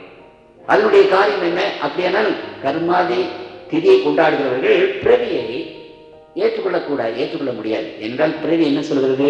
ஒரு மனிதன் இறந்து போய் 2.5 நாட்களுக்குள்ளாக இன்னொரு பிறப்படுத்தி விடுகிறான் என்ற கொள்கை. அப்படியானால் கர்மாதி கொண்டாடுகிறது பிறவியானது இன்னொரு பிறவியை எடுத்து விட்டால் இறந்து போனவர்கள் இப்ப கர்மாதி எதற்காக கொண்டாடணும்? திரும்ப திதி எதற்காக கொண்டாடணும்? ஆகவே இந்த காலத்தில் நாம் செய்கிற இந்த கர்மாதி திதி என்ற காரியங்கள் இந்த பிறவி கொள்கையை விரோதமாக இருக்கிறது. ஆதி காலத்திலே இருந்து இந்த கர்மாதி திதி தான் கொண்டாடி வந்தார்கள். ஆகவே இந்த பிறவி என்ற கொள்கை நம்முடைய காரியத்துக்கு விரோதமாக இருக்கிறது என்று நாம் பார்க்கிறோம். அடுத்தபடியாக இந்த பிறவி என்ற கொள்கையில என்ன சொல்கிறார்கள்? ஆத்மாக்கள் இவ்வளவுதான் என்று நியமித்திருக்கிறார்கள். ஒருவேளை 3 லட்சம் ஆத்மாக்களோ அல்லது 30 லட்சம் ஆத்மாக்களோ என்று நிர்ணயித்திருக்கிறார். அதற்கு மேலாக அந்த ஆத்மாக்கள் தான் திரும்ப திரும்ப திரும்ப திரும்ப என்ன செய்வது? பிறவி எடுக்கிறது என்று சொல்கிறார்கள். ஆனால் உலகத்தில் நீங்கள் பார்க்கும்போது ஜனத்தொகை பெருகி கொண்டே போகிறது. அப்படியானால் அவர்கள் நிர்ணயித்த அந்த ஆத்மாக்கள் அந்த கணக்கில் நின்று விடுவதில்லை. அது ஏராளமாக பெருகிக் கொண்டே போகிறது. அப்படியானால் அந்த இவ்வளவுதான் ஆத்மாக்கள் என்று சொன்ன நிர்ணயித்த அந்த காரியம் கச்சிதமாக போகிறது என்று அங்கே நாம் பார்க்கிறோம். கர்த்தருக்குள் பிரியமான தேவனுடைய பிள்ளைகளை ஒரு தடவை பிறப்பதும் ஒரு தடவை மரிப்பதும் பிறப்பு நியாயத்திற்கு அடைவதும் என்று விவிலியம் நமக்கு திட்டவட்டமாக நமக்கு கூறுகிறது. அதைத்தான் நாம் பிராக்டிக்கலாக ஒத்துக்கொள்ள முடிகிறதை ஒழிய இந்த விதமான காரியங்களை நாம் ஒத்துக்கொள்ள முடிவதில்லை. இது நியாயத்திற்கும் நீதிக்கும் இது நம்முடைய காரியங்களுக்கும் அப்பாற்பட்ட ஒன்று. இது சரியில்லாத ஒரு காரியம் என்பதை குறித்து அறிஞர்கள் இன்றைக்கு அதை குறித்து வெகு திட்டவட்டமாக நமக்கு அதை குறித்து சொல்கிறார்கள். இன்னொரு முக்கியமான ஒரு காரியம் என்னவென்றால் இந்த பிறவி என்ற அந்த கொள்கை புத்த மார்க்கத்திலே கடவுள் என்ற ஸ்தானத்திலே இருக்கிறது. புத்த மார்க்கத்திலே கடவுள் கிடையாது. இந்த பிறவி கொள்கை தான், கர்ம விதிதான் கடவுள். இந்த கர்ம விதிதான் மக்களுடைய காரியங்களை நிர்ணயிக்கின்றன, மக்களுடைய வாழ்க்கையை நிர்ணயிக்கின்றன, மக்களுடைய வாழ்வின் பேட்டர்ன் ஆஃப் லைஃப் அதுதான் நிர்ணயிக்கின்றன. அப்படியானால் அந்த கர்ம விதிதான் கடவுளாக இருக்கிறது. ஆகவே இந்த பிறவி கொள்கையை கடவுளுக்கு இடம் கொடுக்கிறதில்லை. நீங்கள் பிறவி கொள்கையை நம்பினீர்களானால் கடவுளை நம்ப வேண்டிய அவசியம் இல்லை. அப்படியானால் இந்த பிறவி என்ற கொள்கையை கடவுளை தீத்ரோன் சிங்காசனத்திலிருந்து அகற்றிவிட்டு இந்த பிறவி என்ற கொள்கையை கடவுளாக கொண்டு கொண்டிருக்கிறது என்று நாம் பார்க்கிறோம். அது சரிதானா? அடுத்தபடியாக இந்த பிறவி என்ற கொள்கை நம்முடைய கிரியைகளை வற்புறுத்துகிறது. நாம் செய்த பாவங்களை நிவர்த்திக்க வேண்டும், நம்முடைய குற்றங்களுக்காக நாம் பரிகாரம் தேட வேண்டும். கிரியை, மனிதன் செய்கிற கிரியைகளினாலே அவன் ரட்சிப்படுகிறான் என்று இந்த பிறவி என்ற கொள்கையை நமக்கு சொல்கிறது. ஆனால் கர்த்தருக்குள் பிரியமானவர்களே, திருமறை சொல்லுகிறது நாம் பாவப்படுகொலிலே விழுந்திருக்கிறோம், உளையான சேற்றிலே நாம் சிக்கியிருக்கிறோம். நீங்கள் எவ்வளவு முயற்சி செய்து வெளியே வர முயற்சி செய்வீர்களோ அவ்வளவுக்கு அவ்வளவு அமிழ்ந்து போவீர்கள். மனிதன் தன்னாலே தன்னை விடுவித்துக் கொள்ள முடியாது. வெளியிலே இருந்த ஒரு சக்தி நமக்கு உதவி கொடுத்தால்தான், உத்தாசு செய்தால்தான் நாம் வெளியே வர முடியும் என்று உங்களுக்கு நான் எடுத்து சொன்னேன். ஆகவே மனிதனுடைய சக்திக்கு அப்பாற்பட்ட இறைவனுடைய சக்தி தான் நம்மை விடுதலையாக்க முடியவே ஒழிய, நம்மை ரட்சிக்க முடியவே ஒழிய, மனிதனுடைய சக்தினாலே நமக்கு ரட்சிப்பு கிடையாது என்று நான் உங்களுக்கு எடுத்து சொன்னேன். ஆனால் இந்த கர்ம விதி, இந்த பிரதி என்ற அந்த கொள்கை, மனிதன் தன்னுடைய முயற்சியினாலே அவனே தன்னுடைய குற்றங்களுக்கு பிராயச்சித்தம் செய்து, தன்னுடைய குற்றங்களுக்கு பல ஜென்மங்களிலே பிராயச்சித்தம் செய்து கடைசியில் முக்தி அடைகிறான் என்று சொல்கிறது. ஆகவே இது பகுத்தறிவுக்கோ அல்லது நடக்கக்கூடிய ஒரு காரியமாக இருப்பதாக தெரியவில்லை. ஆகவே கர்த்தருக்குள் பிரியமானவர்களே, இந்த வேற்றுமைகள் ஏன் என்பதற்கு இந்த கர்ம வினை, இந்த பிறவி கொள்கை கொண்டு வந்து சொல்லுகிறார்கள். அது சரியானது அல்ல என்று நாம் விசேஷமாக நாம் பார்க்கிறோம். அப்படியானால் இந்த வித்தியாசங்கள் ஏன்? சற்று நேரம் நாம் சீக்கிரமாக சிந்திப்போம். வித்தியாசங்கள் ஏன்? கர்த்தருக்குள் பிரியமானவர்களே, முதலாவதாக நமக்கு ஆண்டவர் ஒரு குடும்பத்தை கொடுத்திருக்கிறார். நம்முடைய பெற்றோர்கள் பணக்காரராக இருந்தால் நாம் பணக்காரராக இருக்கிறோம்.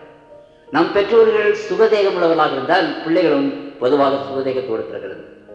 நம்முடைய பெற்றோர்கள் கல்வி அறிவுடையவர்களாக இருந்தால் பிள்ளைகளுக்கும் அப்படிப்பட்ட ஒரு அறிவு வருகிறது. இது ஆங்கிலத்திலே த லா ஆஃப் ஹெரிடிட்டி என்று சொல்கிறார்கள். அதாவது நம்முடைய பெற்றோர்களிடத்திலிருந்து நாம் சுதந்திரித்துக் கொள்கிற ஒரு கொள்கை, அது அப்படியே வாழையடியாக அங்கே வந்து கொண்டிருக்கிறது. அப்படியானால் பெற்றோர்கள் கவனமாக இருக்க வேண்டும். சமயத்திலே கற்பமாக இருக்கும்போது பெண்கள் எதை சாப்பிடக்கூடாது அதை சாப்பிடக்கூடாது என்று சொல்கிறார்கள் பெரியவர்கள். ஏதோ ஆசைப்பட்டு சாப்பிடக்கூடாத சில காரியங்களை நாம் சாப்பிட்டு விட்டால் குழந்தைகளுக்கு அது பாதிக்கின்றன. ஒரு வீட்டில் நீங்கள் எடுத்துக்கொள்வீர்களானால் 5 குழந்தைகள் இருப்பார்களானால் அந்த 5 பேரும் ஒரே மாதிரி இருக்க மாட்டாங்க. அவருடைய குணாதிசயங்களை வித்தியாசமாக இருக்கும். ஏன் ஒரே குடும்பத்தில் 5 பிள்ளைகள் வித்தியாசமாக இருப்பார்கள்? என்னுடைய குடும்பத்திலே நாங்கள் 8 பேர், 4 ஆண்கள் 4 பெண்கள். என்னை தவிர மற்ற 7 பேரும், என்னுடைய குடும்பம் ஒரு சிறிய பணக்கார குடும்பம், ரொம்ப பணக்காரர் அல்ல, ஏழைகள் அல்ல. அப்படியானால் என்னுடைய பிரதேச ஒருத்தர் இன்ஜினியராக இருக்கிறார், ஒருத்தர் எஜுகேஷன் செக்ரட்டரியாக இருக்கார், நல்ல நிலைமையில் இருக்கிறார்கள், பணக்காரராக இருக்கிறார்கள். ஆனால் இந்த 8 பேரில் என்னை ஒருவனை தவிர மற்றவர்கள் எல்லாம் உலக பிரகாரமாகத்தான் இருக்கிறார்கள். கடவுள் என்ற எண்ணமே கிடையாது அவர்கள். கடவுள் என்ற சிந்தனையும் கிடையாது. ஏன் அப்படி? கர்த்தருக்குள் பிரியமானவர்களே, நான் பிறக்கிற நேரத்திலே என்னுடைய வீட்டிலே என்னுடைய பெரிய அண்ணா இருந்து போனார்கள், வாலிபர் தான் இருக்கும்போது. ஆகவே எங்களுடைய வீட்டிலே சோகம் இருந்தது, துக்கம் இருந்தது. அப்பொழுதுதான் ஆண்டவரை தேடி வணங்க ஆரம்பித்தார்கள். அந்த சூழ்நிலையில நான் பிறந்தேன். அந்த தெய்வ பக்தி எனக்குள்ளாக இருந்தது. ஆகவே இந்த 10 மாதம் பெற்றோர்கள் கற்பத்திலேயே, அந்த பிள்ளை கற்பத்திலே இருக்கும் போது அந்த பெற்றோர்கள் எப்படி இருக்கிறார்களோ அந்த குழந்தை அதை பிரதிபலிக்கும்படியாக அங்கே பிறக்கிறது. அதனாலதான் குழந்தைகள் மத்தியிலே வித்தியாசங்கள். எப்பொழுது அந்த குழந்தை உண்டாகிறதோ அந்த 10 மாதம் பெற்றோர்கள் ஜாக்கிரதையாக இருக்கணும். அந்த 10 மாதம் பெற்றோர்கள் எப்படி இருக்கிறீர்களோ அப்படியே தான் அந்த குழந்தையை உருவெடுக்கிறது. ஆகவே பெற்றோர்கள் கண்மூடித்தனமாக வாழ்ந்துவிட்டு அநியாயம் அக்கிரமங்களை செய்துவிட்டு பிள்ளைகள் நல்லவர்களாக இருக்க வேண்டும் என்று நினைப்பது அது தவறு. கர்த்தருக்குள் பிரியமானவர்களே, அநேக சமயங்களிலே பிள்ளைகள் பலவிதமாக கஷ்டப்படுகிறார்கள். இந்த கூன் குருடு இப்படிப்பட்டவைகள் எல்லாம் சாப்பிடக்கூடாது என்று சொன்ன காரியத்தை சாப்பிட விடுவது. பெண்கள் கர்ப்பகாலமாக இருக்கும்போது பிளட் பிரஷர் இருக்கக்கூடாது, அதிகமாக இருக்கக்கூடாது. அப்படி பிளட் பிரஷர் அதிகமாக இருந்தால் உடனே கவனிக்க வேண்டும். பலவிதமான காய்ச்சல்கள் வரக்கூடாது, அதை உடனே கவனிக்க வேண்டும். இது எல்லாவற்றையும் ஏனோ தானோ என்று இருக்குமானால் குழந்தைகள் குருடாக பிறக்கிறது, சப்பானியாக பிறக்கிறது. பெற்றோர்கள் ஆஸ்துமா வியாதி இருந்தால், பெற்றோர்களுக்கு ஒருவேளை சகரோய வியாதி இருந்தால் இப்படிப்பட்ட வியாதிகள் குழந்தைகளுக்கு வந்து விடுகின்றன. அப்பொழுது குழந்தைகள் ஒரு ஹெல்த்தியாக இருக்க முடியாது, சுகாதாரமாக நன்றாக இருக்க முடியாது. நன்றாக கவனியுங்கள். அப்படியானால் இன்றைக்கு உலகத்தில் பிள்ளைகளிடத்தில் காணப்படுகிற அநேக விதமான குறைவுகள் காரணம் பெற்றோர்கள் நல்லவர்களாக வாழ்ந்தால் பிள்ளைகள் அநேகமாக நல்லவர்களாகத்தான் இருக்கிறார். பெற்றோர்கள் சிவப்பாக இருந்தால் குழந்தைகள் சிவப்பாக பிறக்கிறது. பாருங்க எப்படின்னு. பெற்றோர்கள் கருப்பாக இருந்தால் குழந்தைகள் கருப்பாக பிறகு. நான் பாளையங்கோட்டையிலே இந்த விதமான கூட்டங்கள் நடத்தி கொண்டிருந்த போது ஒரு குடும்பம் அங்கே வந்து கொண்டிருந்தது, ஒழுங்காக வந்து கொண்டிருந்தார்கள். அந்த குடும்பத்தில் 2 பெண் குழந்தைகள். அந்த மூத்தவர் பெயர் விமலா, 2வது பிள்ளையினுடைய பெயர் எலிசபெத். அப்பா ரொம்ப கருப்பு, ஒரு கோணையான மூக்கு. அந்த மூத்த பிள்ளை விமலா கருப்பாக இருந்தார். அம்மா ரொம்ப சிவப்பு, அந்த எலிசபெத் ரொம்ப சிவப்பாக இருந்தார். 2 பேரும் பட்டதாரிகள். சரி, பெரிய பெண்ணுக்கு மாப்பிள்ளை பார்க்கும் போது வந்தவர்கள் எல்லாரும் அந்த 2வது பெண்ணை தான் கேட்டார்கள். அது சிவப்பாக அழகாக இருக்கிற அந்த பெண். அப்பொழுது நான் ஒரு நாள் ஜெபம் பண்ண எல்லோரும் வந்தார்கள். இந்த பெண் என்னிடத்தில் வந்து அழுதாள். அப்படி அழுதாள் அந்த பெண். தேம்பி தேம்பி தேம்பி தேம்பி அழுதாள். எனக்கு ரொம்ப கஷ்டமாக போய்விட்டது. அம்மா எதுக்காக இப்படி அழுகிறீங்க? இல்லை பாஸ்டர், எங்கள் பெற்றோர்கள் என்னை நயவஞ்சகமாக பெற்றுவிட்டார்.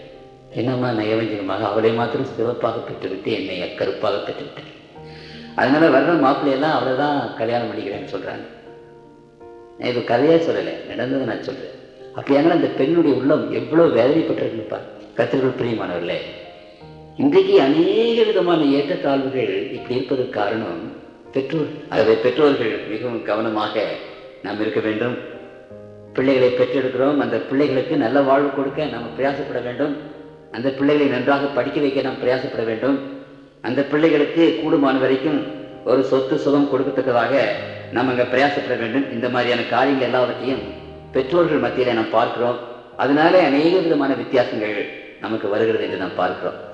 பெற்றோர்களை பிள்ளைகள் கவனித்துக் கொண்டே இருக்கிறார்கள், அதை நீங்க மறக்கக்கூடாது. அந்த பிள்ளைகள் நீங்கள் என்ன செய்கிறீர்களோ எல்லாத்தையும் கவனித்துக் கொண்டிருக்கிறார்கள். அவர்கள் தங்களுடைய குடும்பத்தை அமைக்கும் போது நீங்க தாயும் தந்தையும் எப்படி இருந்தீங்களோ அதே மாதிரிதான் அவங்க இருப்பாங்க. இந்த உலகத்தின் வாழ்வில் இருக்கிற அநேக காரியங்களுக்கு பெரும் பங்கு பெற்றோர்களிடத்தில் இருக்கிறது என்பதை குறித்து நாம் விசேஷமாக நாம் அறிந்து கொள்ள வேண்டும். அடுத்தபடியாக கர்த்தருக்குள் பிரியமானவர்களே, முயற்சி திருவினையாக்கும் என்றது பழமொழி. ஏழையாக பிறந்திருக்கலாம், ஆனால் நாம் முயற்சி செய்தால் நாம் பணம் தீட்ட முடியும் என்பதை குறித்து நாம் அறிவோம். ஆகவே சோம்பேறியாக இருந்து கொண்டு நாம் ஏழையாக கஷ்டப்படுவதில்லை, என்ன இல்லை, அர்த்தம் இல்லை. ஆனால் இன்னொரு காரியத்தை நான் சொல்ல விரும்புகிறேன். பணம் என்ற ஒரு காரியம் வந்துவிட்டால் கடவுளை மறந்து விடுகிறோம். பணம் என்றால் பணமும் வாயை திறக்கும், பணம் என்றால் பாதாளம் மட்டும் பாயும், பணம் என்றால் 10 செய்யும் என்றெல்லாம் சொல்லிக்கொண்டு இன்றைக்கு பணத்தை அதிகமாக தேடுகிறோம். ஆனால் திருமதி என்ன சொல்கிறது? பண ஆசையே எல்லா தீமைக்கும் வேறு. பணம் இருக்கிறவர்கள் சமாதானத்தோடு இருக்க முடியாது. அதிகாரம் அப்படித்தான். நம்முடைய முகலாய தர்க்கத்தை நீங்கள் வாக்கு பார்த்தீங்கன்னா இந்தியாவிலே முகலாய ராஜ்யம் அக்பர், அவுரங்கசீப் என்ற இப்படிப்பட்ட அவருடைய சரித்திரத்தை வாசித்து பார்த்தீங்கன்னால் அரசனாக வேண்டும் என்று சொல்லி அப்பாவையே கொன்று அரசனாக வந்திருக்கிறார். அப்பாவை பிடித்து ஜெயில வைத்துவிட்டு அரசனாக வந்திருக்கிறார். இந்த பணம் இந்த உலகத்தில் பெரிய பாவங்களை செய்வதற்கு தூண்டும். ஆகவே திருமறை என்ன சொல்கிறது? ஆண்டவருடைய கிருபினாலே நமக்கு இருப்பது போதும், போதும் என்ற மனமே பொன் செய்யும் மருந்து. கிறிஸ்தவ மார்க்கத்திலே கர்த்தருக்குள் பிரியமானவர்களே, பணத்தை பற்றி ஏராளமாக பேசுகிறது இந்த வேதம். ஆனாலும் இந்த வேதத்தில் நாம் என்ன வாசிக்கிறோம்? கர்த்தருடைய பிள்ளைகளுக்கு அதிக தேவையானது பணம் அல்ல. உங்களுக்கும் எனக்கும் அதிக தேவையானது என்ன? எந்த பணம் இருக்கிறதோ அதை ஆண்டவர் ஆசீர்வதிக்க வேண்டும். தேவனுடைய கரம் ஆசீர்வதிக்க வேண்டும். 5 அப்பம் 2 மீனையும் ஆண்டவர் ஆசீர்வதித்து 5000 பேருக்கு போஷித்தார் என்று நாம் வாசிக்கிறோம். அதே போல நம்முடைய வருமானம் சிறிய வருமானமாக இருந்தாலும் ஆண்டவருடைய கரம் அதை ஆசீர்வதிக்க வேண்டும். அதை ஆசீர்வதித்தால் அந்த பணம் நமக்கு எல்லாவற்றுக்கும் உதவும். அது எப்படி என்று கேட்காதீர்கள். அதுதான் கிறிஸ்துவ மார்க்கம் போதிக்கிற, இந்த விபலியம் போதிக்கிற ஒரு விசேஷமான ஒரு காரியம். அண்ட சராசரத்தின் ஆண்டவர் நமக்காக ஏழையானார் என்று 2 Corinthians 8ஆம் அதிகாரம் 9ஆம் வசனத்தில் வாசிக்கிறார். ஆகவே ஆண்டவர் தம்முடைய பிள்ளைகளை பார்த்து சொல்லுகிறார் ஒரு விசேஷமான செய்தி. ஆண்டவர் சொல்லுகிறார் மத்தேயு சுவிசேஷம் 6ஆம் அதிகாரம் 33ஆம் வசனத்திலே வாசிக்கிறோம். மத்தேயு 6:33. முதலாவது தேவனுடைய ராஜ்யத்தையும் அவருடைய நீதியையும் தேடுங்கள், அப்பொழுது இவைகளெல்லாம் உங்களுக்கு கொடுக்கப்படும். இவைகளெல்லாம் என்னத்தை உண்போம், என்னத்தை கொடுப்போம். ஆகவே நாம் தேட வேண்டியது தேவனை, அவருடைய ராஜ்யத்தை, அவருடைய நீதிகளை. உண்ண உணவும், உடுக்க உடையும், படுக்க பாயும், மற்ற எல்லா காரியங்களையும் இறைவன் தம்முடைய பிள்ளைகளுக்கு கொடுப்பார் என்று சொல்லப்பட்டிருக்கிறது. அனாதியாக திரிகின்ற ஒரு குழந்தை அதற்கு என்ன வேண்டும்? அது தன்னுடைய வீட்டை கண்டுபிடிக்க வேண்டும். அதனுடைய வீட்டை கண்டுபிடித்து விட்டால் அந்த குழந்தை அனாதி அல்ல, அதற்கு வேண்டிய எல்லாமே கிடைக்கும். அதே போல இன்றைக்கு உலகத்தில் அனாதிகளாக அலைந்து தருகிற இந்த உலகத்தின் மக்களுக்கு தேவை கடவுளை கண்டுபிடியுங்கள், அவருடைய பிள்ளைகளாக இருங்கள். அப்புறம் ஆண்டவர் நம்முடைய காரியங்கள் எல்லாவற்றையும் அவர் கவனித்துக் கொள்வார். ஒரு தாய் தகப்பன் பிள்ளைகளுக்கு இறங்கி செய்கிறது போல ஆண்டவர் தம்முடைய பிள்ளைகளுக்கு இறங்கி செய்வார். சிலர் நன்றாக படிக்கிறார்கள், சிலருக்கு எவ்வளவு படித்தாலும் அந்த புத்தி வர்றதில்லை. ஏன் என்று எத்தனையோ வாலிப பெண்கள் அழுகிறார்கள். கர்த்தருக்குள் பிரியமானவர்களே, ஒருவேளை அது அப்படியாக இருந்தாலும் சரி, ஆனால் ஆண்டவர் சொல்வதை கவனியுங்கள். யாக்கோப்பு 1:5 உங்களில் ஒருவன் ஞானத்தில் குறைவுள்ளவனாயிருந்தால் யாவருக்கும் சம்பூர்ணமாய் கொடுக்கிறவரும் ஒருவரையும் பூர்ணமாய் கடிந்து கொள்ளாதவரும் ஒருவரையும் கடிந்து கொள்ளாதவரும் ஆகிய தேவனிடத்தில் கேட்கிறவன், அப்பொழுது அவனுக்கு கொடுக்கப்படும். பூர்ணமாக கொடுக்க, சம்பூர்ணமாக கொடுக்கப்படும். ஞானத்தில் குறைவுள்ளவனாயிருந்தால் நீ ஆண்டவரிடத்திலே கேள் என்று ஆண்டவர் சொல்கிறார். அடுத்தபடியாக நாம் பார்க்கும்போது கர்த்தருக்குள் பிரியமானவர்களே, இங்கு விசேஷமான ஒரு காரியத்தை குறித்து வேதம் அங்கே எழுதுகிறது. கலாத்தியர் எழுதின நிருபம் 6ஆம் அதிகாரம் 7ஆவது வசனத்திலே ஆண்டவர் ஒரு விசேஷமான ஒரு காரியத்தை குறித்து அங்கு பேசுகிறார். மோசம் போகாதீர்கள், தேவன் தம்மை பரியாசம் பண்ண விட்டார். மனுஷன் எதை விதைக்கிறானோ அதையே அறுப்பான். மனுஷன் எதை விதைக்கிறானோ அதையே அறுப்பான். அப்படியானால் நாம் என்ன விதைத்தோமோ அதைத்தான் நாம் அறுப்போம். அறுக்கும் போது 100 மடங்காக அதை அறுப்போம். அதை மனதிலே வைத்துக் கொள்ளுங்கள். கர்த்தருக்குள் பிரியமானவர்களே, தீயவைகளை விதைத்தால் தீவைகளைத்தான் நாம் அறுப்போம். கடவுள் மேலே குற்றம் சாட்டி அதில் பிரயோஜனம் இல்லை. அசுத்தத்தை விதைத்தால் அசுத்தம் தான் கிடைக்கும். பலவீனமான காரியங்களை செய்தால் பலவீனம் தான் நமக்கு வரும். மற்றவர்களை துன்பப்படுத்தினால் நாம் துன்பப்படுத்தப்படுவோம். மற்றவர்களை ஏமாற்றினால் நம்மை மற்றவர்களை ஏமாற்றி விடுவார்கள். மற்றவர்கள் தீங்கு செய்தால் மற்றவர்கள் நமக்கு தீங்கு செய்வார்கள். மற்றவர்களை வாழ வைத்தீர்களானால் உங்களை வாழ வைப்பார்கள். ஊரார் பிள்ளைகளை ஊட்டி வளர்த்தால் தன் பிள்ளை தானே வளரும் என்ற ஒரு பழமொழி. நீதி செய்தீர்களானால் மற்றவர்கள் உங்களுக்கு நீதி செய்வார்கள். இது உலகத்தின் நியதி. மனுஷன் எதை விதைக்கிறானோ அதே அறுப்பான். ஆகவேதான் நம்முடைய வாழ்க்கையில இந்த காரியங்கள் எல்லாம் நமக்கு இருக்கிறது. இந்த உலகத்திலே துன்பங்கள் ஏன் என்ற அடுத்த கேள்வியை நாம் பார்க்கும்போது, கர்த்தருக்குள் பிரியமானவர்களே, நான் உங்களுக்கு இதை பற்றி வெறு விளக்கமாக நேற்று சொன்னேன். துன்பங்களும் துயரங்களும் இந்த உலகத்துக்கு விரோதியாகிய சத்துருவாகிய பிசாசிடத்திலிருந்து வருகிறது. அது கடவுளத்திலிருந்து வருகிறதில்லை என்பதை நீங்கள் அறிந்து கொள்ள வேண்டும். அவர் நமக்கு ஒரு பிதாவாகி அவர் தம்முடைய பிள்ளைகளாகி நமக்கு நன்மைகளைத்தான் செய்வார். ஆனால் இந்த உலகத்தை பிசாசு ஆக்கிரமித்துக் கொண்டு இந்த உலகத்தில் மக்கள் அவருடைய எல்லாம் அவனுடைய ஆட்சியின் கீழே இருக்கிறோம். ஆகவே இந்த உலகத்தின் மக்களை அவன் படாத பாடுபடுத்துகிறான். அந்த சாத்தானுடைய வேலை என்ன? உலகத்தின் மக்களை சித்திரவதை செய்து கெடுத்து அழித்து விட வேண்டும் என்று அவன் நினைக்கிறான். அதுவும் ஆண்டவரை நோக்கி பார்க்கிற பிள்ளைகளுக்கு அநேக காரியங்களை விரோதமாக அவன் செய்கிறான். அவன் அழிய போகிறான். ஆகவே அவன் அழியும் போது அவன் தான் தனியாக அழிவதற்கு அவனுக்கு விருப்பம் இல்லை. இந்த திருமறையாதை குறித்து வெகு விசேஷமாக பேசுகிறது வெளி 12ஆம் அதிகாரத்திலே 12வது வசனம். ஆகையால் பரலோகங்களே அவைகளின் வாசமாய் இருக்கிறவர்களே களி கூறுங்கள், பூமியிலும் சமுத்திரத்திலும் குடியிருக்கிறவர்களே ஐயோ, பிசாசானவன் தனக்கு கொஞ்ச காலம் மாத்திரம் உண்டென்று அறிந்து மிகுந்த கோபம் கொண்டு உங்களிடத்தில் இறங்கினபடியால் உங்களுக்கு ஆபத்து வரும் என்று சொல்ல கேட்டேன். பரலோகம் சொல்கிறது கொஞ்ச காலம் இருக்கிறது. ஆகவே அவன் அழியும் போது இந்த உலகத்தின் மக்கள் எல்லோரையும் அழிய வேண்டும் என்று நினைக்கிறார். அழிவுக்கு எடுத்துக்கொண்டு போகிறார். அவனிடத்திலே காரணியம் இல்லை, அவனிடத்திலே இரக்கம் இல்லை, பெண்கள் என்று இல்லை, ஆண்கள் என்று இல்லை, சிறு குழந்தைகள் என்று இல்லை. கர்த்தருக்குள் பிரியமானவரே, பயங்கரமான அந்த பிசாசு நம்மை பயங்கரமாக அழிக்க அங்கே தூண்டுகிறது என்று நாம் பார்க்கிறோம். இந்த பிசாசு இன்றைக்கு அநேக வியாதிகளை கொண்டு வருகிறார். அதிலே விஞ்ஞானபூர்வமாக சில காரியங்களை படித்த போது எனக்கு ஆச்சரியமாக இருந்தது. பிசாசானவனுக்கு ஒரு விசேஷமான ஒரு குறி. என்ன குறி? பிசாசானவன் எவ்வளவு ஞானம் அறிவு படைத்தவனாக இருந்தாலும், எல்லா கலைகளையும் அவன் அறிந்திருந்தாலும், இந்த உயிர் உற்பத்தி எப்படி ஒரு ஜீவனை உண்டாக்குவது, எப்படி ஒரு உயிரை உண்டாக்குவது என்று அவனுக்கு தெரியாது. அதனாலே ஆதி காலங்களில் அவன் என்ன செய்தான்? இந்த உயிர் உற்பத்தி எப்படி நடக்கிறது என்பதை கண்டுபிடிக்கத்தக்கதாக பல்வேறு மிருகங்களை ஒன்றாக சேர்த்து புது புது மிருகங்கள் வந்தன. அதுல வந்ததுதான் டைனாசரஸ், மாமத்ஸ், பிரம்மாண்டமான மிருகங்கள். 90 அடி, 100 அடி, 120 அடி நீளம், 30 அடி 40 அடி உயரம் உள்ள மிருகங்கள். அப்படி ஏற்பட்டவைகள் அவைகள். ஆனால் இந்த மிருகங்களிலே அவன் இணைத்து பார்த்து அந்த உயிரின் ரகசியத்தை கண்டுபிடிக்க முடியாது. ஆகவே இப்பொழுது அவன் என்ன செய்கிறான் என்றால், சிறு சிறு கிருமிகளை, அந்த சிறு சிறு கிருமிகளை ஒன்றாக இணைத்து அந்த கிருமிகளில் இருந்து வேறு விதவிதமான கிருமிகள் அங்கே வெளிவருகின்றன. அப்படி இணைத்ததன் மூலம் எப்படியாவது அந்த உயிர் தத்துவத்தை, த சீக்ரெட் ஆஃப் லைஃப் கண்டுபிடிக்க வேண்டும் என்று அவன் பிரயாசப்பட்டுக் கொண்டிருக்கிறான். அதனுடைய காரியம் என்னவென்றால், இன்றைக்கு அநேக விதமான வைரஸ் என்று சொல்லப்படுகிற கிருமிகள் இன்றைக்கு உண்டாகி கொண்டிருக்கின்றன. அந்த வைரஸ் என்ற கிருமிகள் அப்பொழுதெல்லாம் இல்லை. இன்றைக்கு விஞ்ஞானத்தில் என்ன சொல்கிறார்கள்? இந்த வைரஸ் என்ற கிருமிகள் ஆதியிலே இருந்தது என்று சொல்கிறார்கள். அப்படியானால் ஆதியில இருந்த அந்த வைரஸ் கிருமிகள் இருந்தால் இப்பொழுது காணப்படுகிற எல்லா வியாதிகளும் ஆதியிலிருந்தே இருக்கணும். ஏன்னா வைரஸ் கிருமிகள் இந்த வியாதிகளை உண்டு பண்ணுகின்றன. ஆதியிலே அது இருந்திருக்குமானால் ஆதியிலேயே இந்த வியாதிகள் எல்லாம் இருந்திருக்க மாட்டோம். ஆதியில இந்த வியாதிகள் எல்லாம் இல்லை. ஆகவே இப்பொழுதுதான் இந்த வைரஸ் கிருமிகள் வர ஆரம்பித்திருக்கின்றன. அந்த வைரஸ் கிருமிகள் வரும்போது புது புது வியாதிகளை உண்டு பண்ணி கொண்டிருக்கிறது. அந்த வைரஸ் கிருமிகள் எப்படி வருகிறது என்றால், சாத்தான் இன்றைக்கு தன்னுடைய லேபரட்டரியில இந்த உயிரினங்களை இணைத்து, மைக்ரோஸ்கோபிக் ஜெட்ஸ் அவைகளை இணைத்து, சிறு சிறு இணைத்து எப்படியாவது அந்த உயிர் சீக்ரெட், அந்த உயிரை எப்படி உண்டாக்குவது என்பதை அவன் கண்டுபிடித்து விட்டால் அவன் கடவுளாகிவிடலாம். அதற்காக பிரயாசப்பட்டுக் கொண்டிருக்கிறான் என்று விவிலியம் நமக்கு சொல்லுகிறது. கர்த்தருக்குள் பிரியமானவர்களே, இந்த விதவிதமான கிருமிகளை உண்டாக்கி இன்றைக்கு டாக்டரால் கண்டுபிடிக்க முடியாத ஏராளமான வியாதிகளை கொண்டு வந்து விட்டான் உலகத்துல. டாக்டர்கிட்ட போனா அவருக்கு தெரியல. முதலாவது ஆஸ்பத்திரின்னு ஒரு இடம் தான் இருந்தது. இன்றைக்கு உலகமே ஆஸ்பத்திரி ஆகிவிட்டது.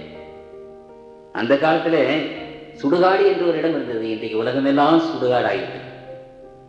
அப்படிப்பட்ட சூழ்நிலை இன்றைக்கு உருவாகி கொண்டிருக்கிறது. கர்த்தருக்குள் பிரியமானவர்களே, சாத்தான் இப்படிப்பட்ட பயங்கரமான வியாதிகளை இன்றைக்கு மனித வர்க்கத்திலே கொண்டு வந்திருக்கிறேன். அது மாத்திரமல்ல, இந்த பயங்கரமான வியாதிகளை அழிக்க வேண்டும், அதற்கு சுகமளிக்க வேண்டும் என்று சொல்லி இன்னொரு பயங்கரமான ஏமாற்றுதலையும் மக்கள் மத்தியிலே கொண்டு வந்திருக்கிறேன். இந்த சுகமளிக்கும் ஆராதனைகள், இந்த ஆராதனைகளிலே அநேக ஆராதனைகளிலே நான் போய் முழுவதுமாக பங்கேற்றிருக்கிறேன். முதலாவதாக இல்லை, அங்கே பாளையங்கோட்டையிலே ஜவஹர் மைதானம் என்று இருக்கிறது. அந்த மைதானத்திலே ஒரு 10,000 பேர் கூடினார்கள். கிரே என்று சொல்லப்பட்ட ஒரு யூரோப்பியன் அங்கே வந்து அந்த கூட்டத்தை நடத்தினார். 1 மாதம் நடத்தினார். அந்த 1 மாதம் ஒவ்வொரு கூட்டத்துக்கும் நான் போனேன். அங்கு சுகமளிக்கும் ஆராதனை. கர்த்தருக்குள் பிரியமான தேவனுடைய பிள்ளைகளே, இயேசு கிறிஸ்துவின் நாமத்தினாலே சுகம் கொடுக்கிறோம், வாருங்கள் என்று கூப்பிடுகிறோம்.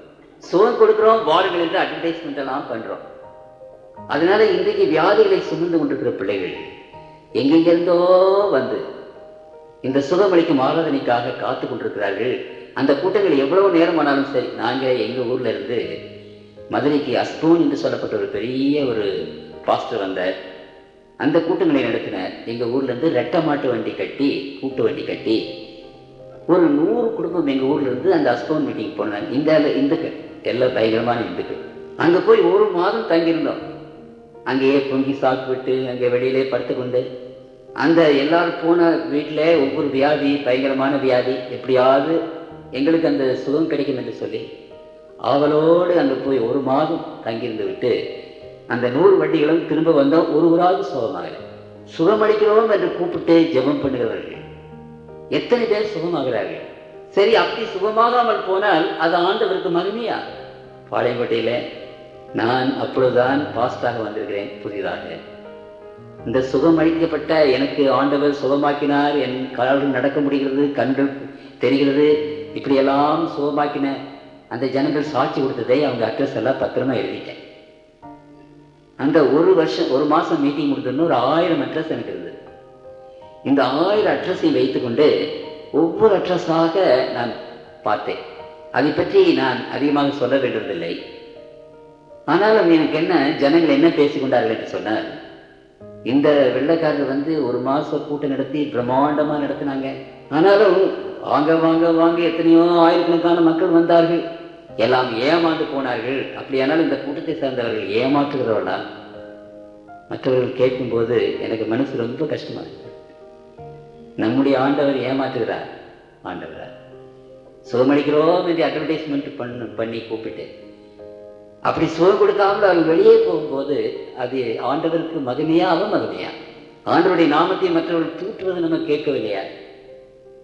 கர்த்தருக்குள் பிரியமானவர்களே, திருமறை இதை குறித்து நமக்கு சொல்லுகிறதா? சொல்லுகிறது. எங்கே சொல்லுகிறது என்று வாசிக்கிறேன், நீங்கள் ஆச்சரியப்படுவீர்கள்.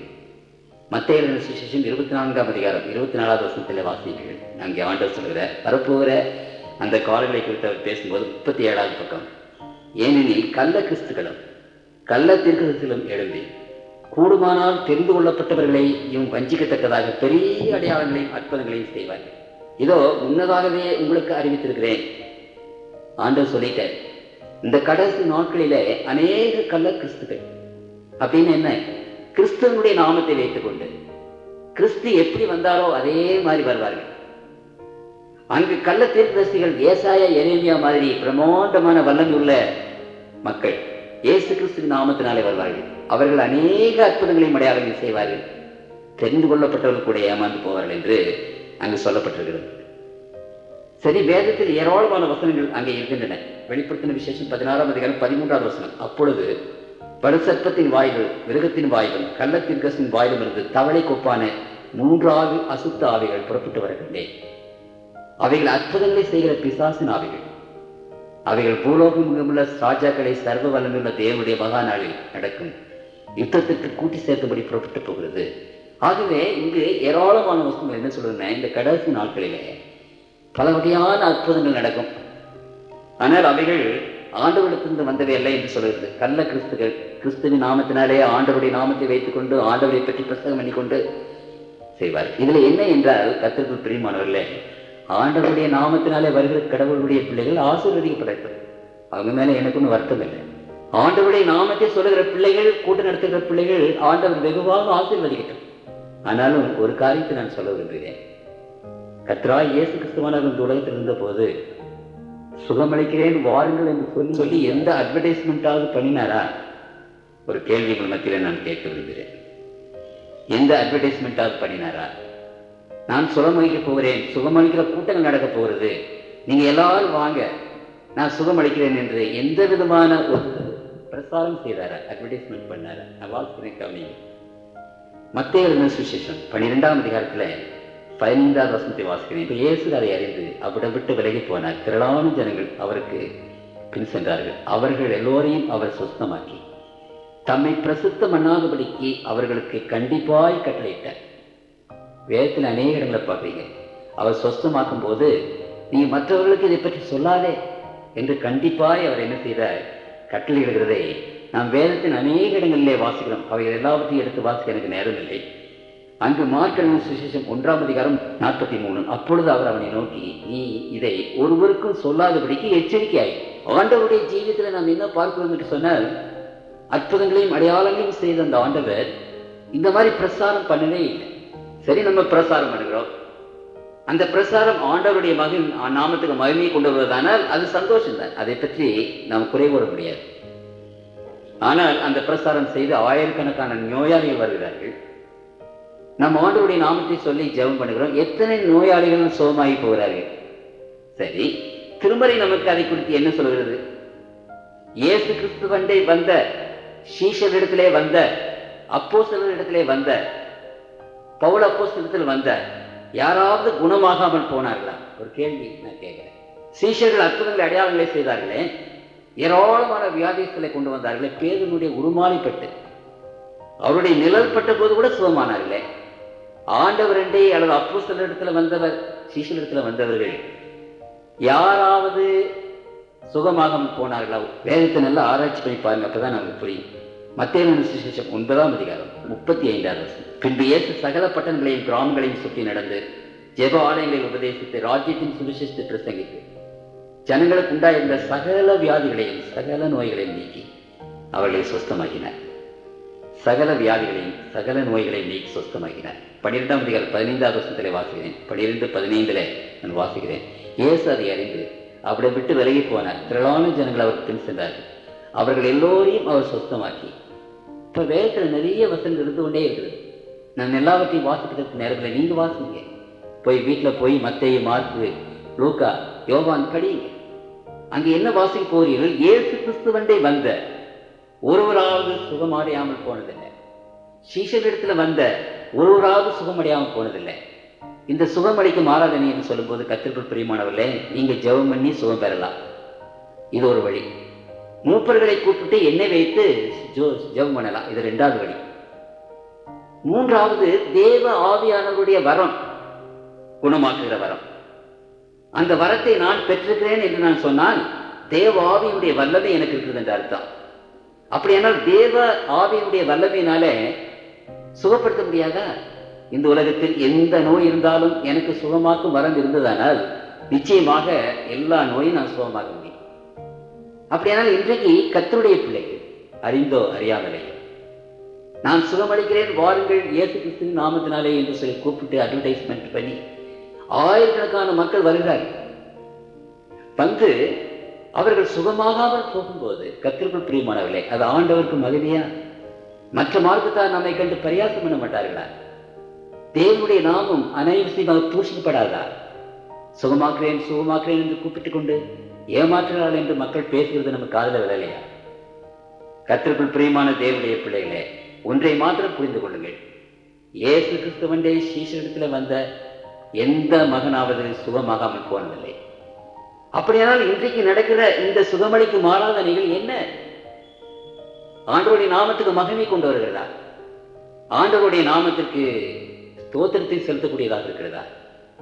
நீங்கள் சிந்திக்கிற பிள்ளைகள் சிந்தித்து பாருங்கள். வியாதிகளை கொண்டு வருகிற பிசாசு அந்த வியாதிகளை சுகப்படுத்துகிறேன் என்று சொல்லி ஜனங்களை ஏமாற்றமும் செய்கிறார். அதை குறித்து தான் நான் பேசுகிறேன். ஆனாலும் கர்த்தருக்குள் பிரியமான தேவனுடைய பிள்ளைகளே, ஆண்டவராய் இயேசு கிறிஸ்து இந்த உலகத்தில் வந்தபோது இந்த மாதிரியான துன்பங்கள் துயரங்கள் மக்கள் மத்தியிலே இருந்த போது அவர் எப்படிப்பட்டவராக வந்தார் என்று திருமறை நமக்கு சொல்லுகிறது. ஏசாயா 53ஆம் அதிகாரத்தில் நான் வாசிக்கிறேன் 4வது வசனம். மெய்யாகவே அவர் நம்முடைய பாடுகளை ஏற்றுக்கொண்டு நம்முடைய துக்கங்களை சுமந்தார். நாமோ நம்முடைய பாடுகளை ஏற்றுக்கொண்டார், நம்முடைய துக்கங்களை சுமந்தார். அப்படிப்பட்டவர்களாக ஆண்டவர் நம்முடைய பக்கத்திலே வந்திருக்கிறார். நாம் எல்லாரும் ஆடுகளைப் போல வழிதப்பி திரிந்து அவனவன் தன் தன் வழியிலே போனோம். கர்த்தரோ நம்ம எல்லாருடைய அக்கிரமத்தையும் அவர் மேல் விளக்கினார். அவர் நெருக்கப்பட்டு ஒடுக்கப்பட்டும் இருந்தார். நம்முடைய சுகத்துக்குகளிலே பங்கு கொண்ட ஆண்டவர், நாம் வேதனைப்படும் போது, துன்பப்படும் போது, துயரப்படும் போது நம்மோடு கூட இருக்கிற ஆண்டவர். கர்த்தருக்குள் பிரியமானவர்களே, நம்முடைய தாயார் அழும்போதும் தகப்பனார் அழும்போதும் அதை விட அதிகமாக கவலைப்பட்டு நின்று கொண்டிருக்கிறார். இந்த பாவம் இவர்களை செய்திருக்கிறது. இந்த பாவத்தை சீக்கிரமாக ஒழித்து விட வேண்டும். அந்த பாவம் என்றைக்கு ஒழிக்கப்படுகிறதோ அன்றைக்குத்தான் இந்த வியாதி, துன்பங்கள், துயரங்கள் ஒழிக்கப்படும் என்பது அவருக்கு தெரியும். நமக்கும் அது தெரிய வேண்டும். இன்னும் கொஞ்ச காலம் கர்த்தருக்குள் பிரியமானவர்களே, நன்மை செய்கிறவராக சுற்றித் திரிந்தார். ஜனங்களை ஆசீர்வதிக்கிறவராக அவர் சுற்றித் திரிந்தார். மக்களுடைய துயரங்களை பார்த்து கண்ணீர் விட்டு அழுதார். லாசரு அங்கே புதைக்கப்பட்ட போது அவர் கண்ணீர் விட்டு அழுததை நாம் பார்க்கிறோம். அந்த இஸ்ரவேல் ஜனங்கள் எருசலேமிலே மனம் திரும்பாமல் இருக்கிறது போது ஆண்டவர் அந்த ஒலிவ மலையிலே நின்று அந்த நகரத்தை பார்த்து கண்ணீர் விட்டு அழுதார். தம்முடைய ஜெபங்களிலே கர்த்தர் தேவனுடைய பிள்ளைகளை நினைத்து நினைத்து நீங்களும் நானும் நன்றாக வாழ வேண்டும் என்று சொல்லி இறைவனுடைய கருத்துக்கு முன்பாக, பிதாவுக்கு முன்பாக தன் கைகளை எடுத்து அவர் ஜெபித்தார். அதை பற்றி எபிரேய நிருபத்திலே நாம் என்ன வாசிக்கிறோம்? எபிரேயர் 5ஆம் அதிகாரம் 7வது வசனத்திலே வாசிக்கிறேன்.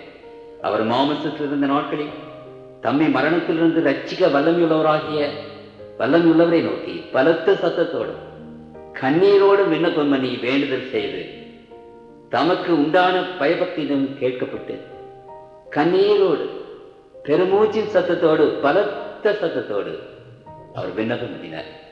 உங்களுக்காக எனக்காக அழுது இந்த உலகத்தில் இருந்த போது தன்னுடைய கரத்தை பிதாவுக்கு முன்பாக பிரித்து அழுது பெருமூச்சு சத்தத்தோடு நமக்காக விண்ணப்பம் பண்ணினார். அந்த ஆண்டவரை எங்களுக்கு முன்பாக நான் நிறுத்த விரும்புகிறேன். கர்த்தருக்குள் பிரியமானவர்களே, அப்படிப்பட்ட ஆண்டவர் நம்முடைய நம்முடைய துக்கத்தை சுமந்து, நம்முடைய பாரத்தை சுமந்து, அப்படிப்பட்ட ஆண்டவர் நமக்காக சீக்கிரமாக வரப்போகிற ஆவியானவரை பற்றி வேதம் என்ன சொல்கிறது? பரிசுத்த ஆவியானவரை பற்றி ரோமர் 8:26. அந்தபடியே ஆவியானவரும் நமது பலவீனங்களை நமக்கு உதவி செய்கிறார். நாம் ஏற்றபடி வேண்டிக் கொள்வது இன்னதென்று அறியாமல் இருக்கபடியால் ஆவியானவர் தானே வாக்கு கடங்காத பெருமூச்சோடு நமக்காக வேண்டுதல் செய்கிறார். பாருங்கள், இறைவன் நாம் நன்றாக இருக்க வேண்டும், சுகமடைய வேண்டும், பலமடைய வேண்டும், நாம் ரட்சிப்பின் பிள்ளைகளாக இருக்க வேண்டும் என்று சொல்லி பெருமூச்சு சத்தத்தோடு கண்ணீரோடு ஜெபித்துக் கொண்டிருக்கிறார்கள். அப்படிப்பட்ட ஆண்டவரை உங்களுக்கு முன்பாக நான் நிறுத்த விரும்புகிறேன். கர்த்தருக்குள் பிரியமானவர்களே, அப்படிப்பட்ட ஆண்டவரை இந்த சொற்பொழிவை முடிக்கும் முன்னதாக நான் ஒரு வசனத்தை வாசிக்காமல் முடிக்க முடியாது. வெளிப்படுத்தின விசேஷம் 21ஆம் அதிகாரம் 4வது வசனத்தை நான் வாசிக்கிறேன். வெளி 21:4. அவருடைய கண்ணீர் யாவையும் தேவன் துடைப்பார். இனி மரணமும் இல்லை, துக்கம் இல்லை, அலறலும் இல்லை, வருத்தமும் இல்லை.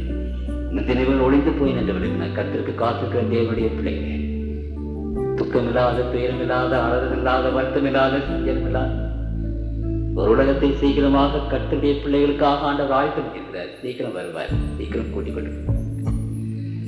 அந்த நாள் வரைக்கும் ஒருவேளை நமக்கு துக்கமா, துன்பமா, கஷ்டமா, கண்ணீர் விட்டு அழுகிறோமா? ஆண்டவர் சொல்கிறார், உங்கள் கண்ணீர்கள் யாவையும் ஆண்டவர் துடைப்பார்.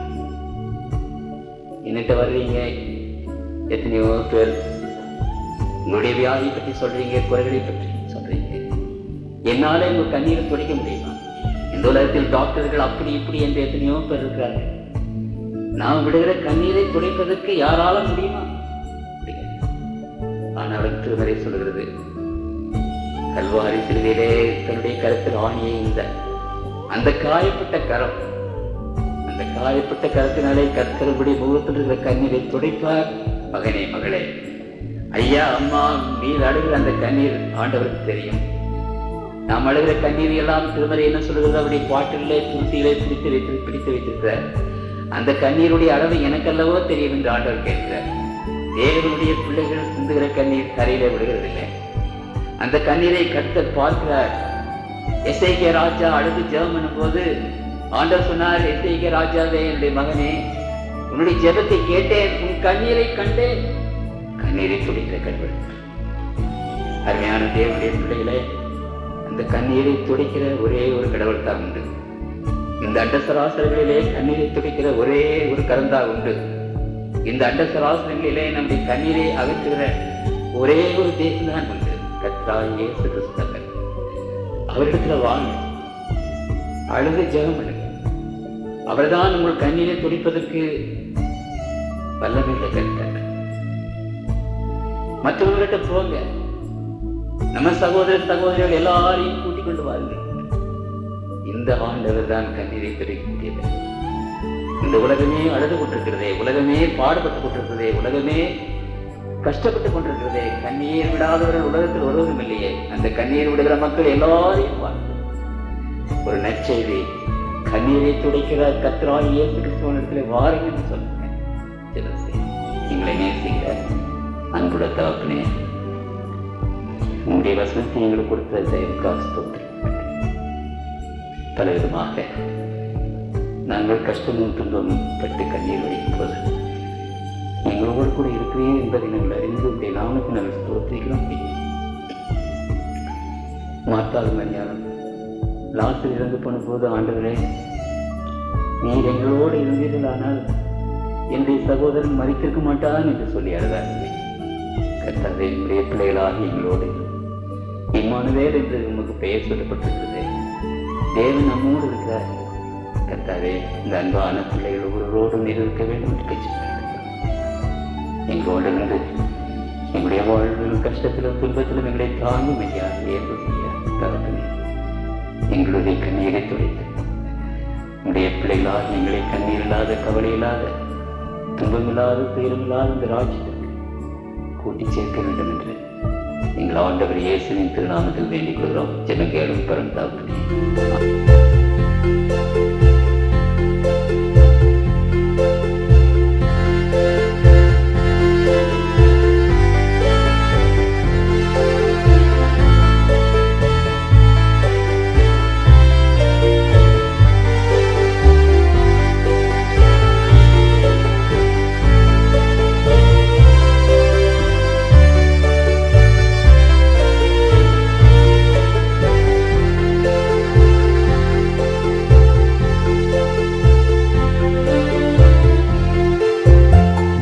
ஜோதியாம் என் நேசரே, நீர் தங்கினான் ராவில்லையே, என் நெஞ்சுக்கும் மை மறைக்கும் மேகம் வாராமல் காத்திடும்.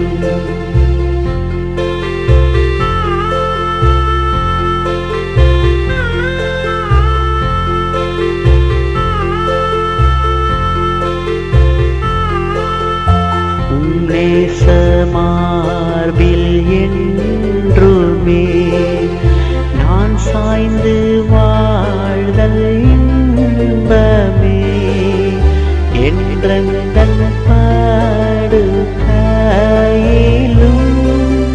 சிந்திக்க ஏவியருளும். நேச மார்பில் என்றுமே நான் சாய்ந்து வாழ்தல் இன்பமே, என்றெந்தன் படுக்கையிலும் சிந்திக்க ஏவியருளும்.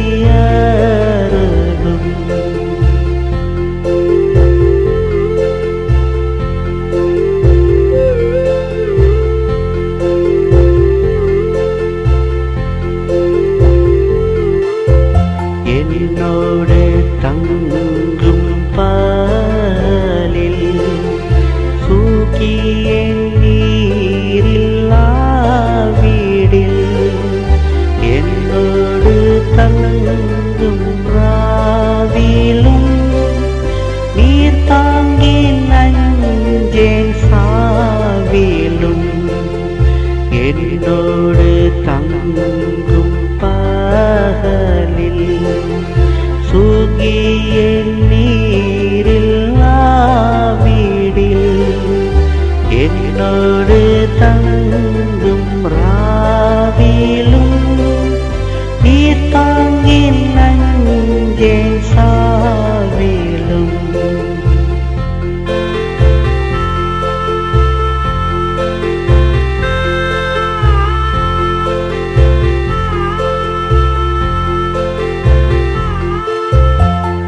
இன்றைக்கு தீவ்ய அழைப்பை அசட்டை செய்த பாவியை நீர் கைவிடாமல் இப்போதே இழுத்து கொள்ளும் மீட்பரே.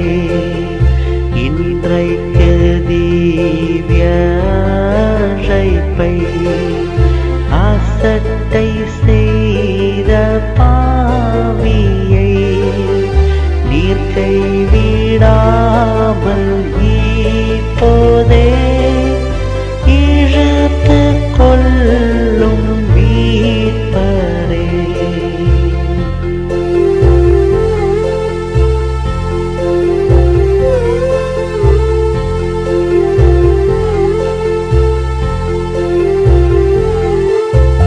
நோயிற்றோரை கண்ணோக்கிடும் வறியோரை விசாரியும் துக்கிப்போர் சீசு போலவே அமர்ந்து தூங்க செய்யுமே. நோயற்றோரை கண்ணோக்கிடும் வறியோரை விசாரியும் துக்கிப்போர் சீசு போலவே அமர்ந்து தூங்க செய்யுமே.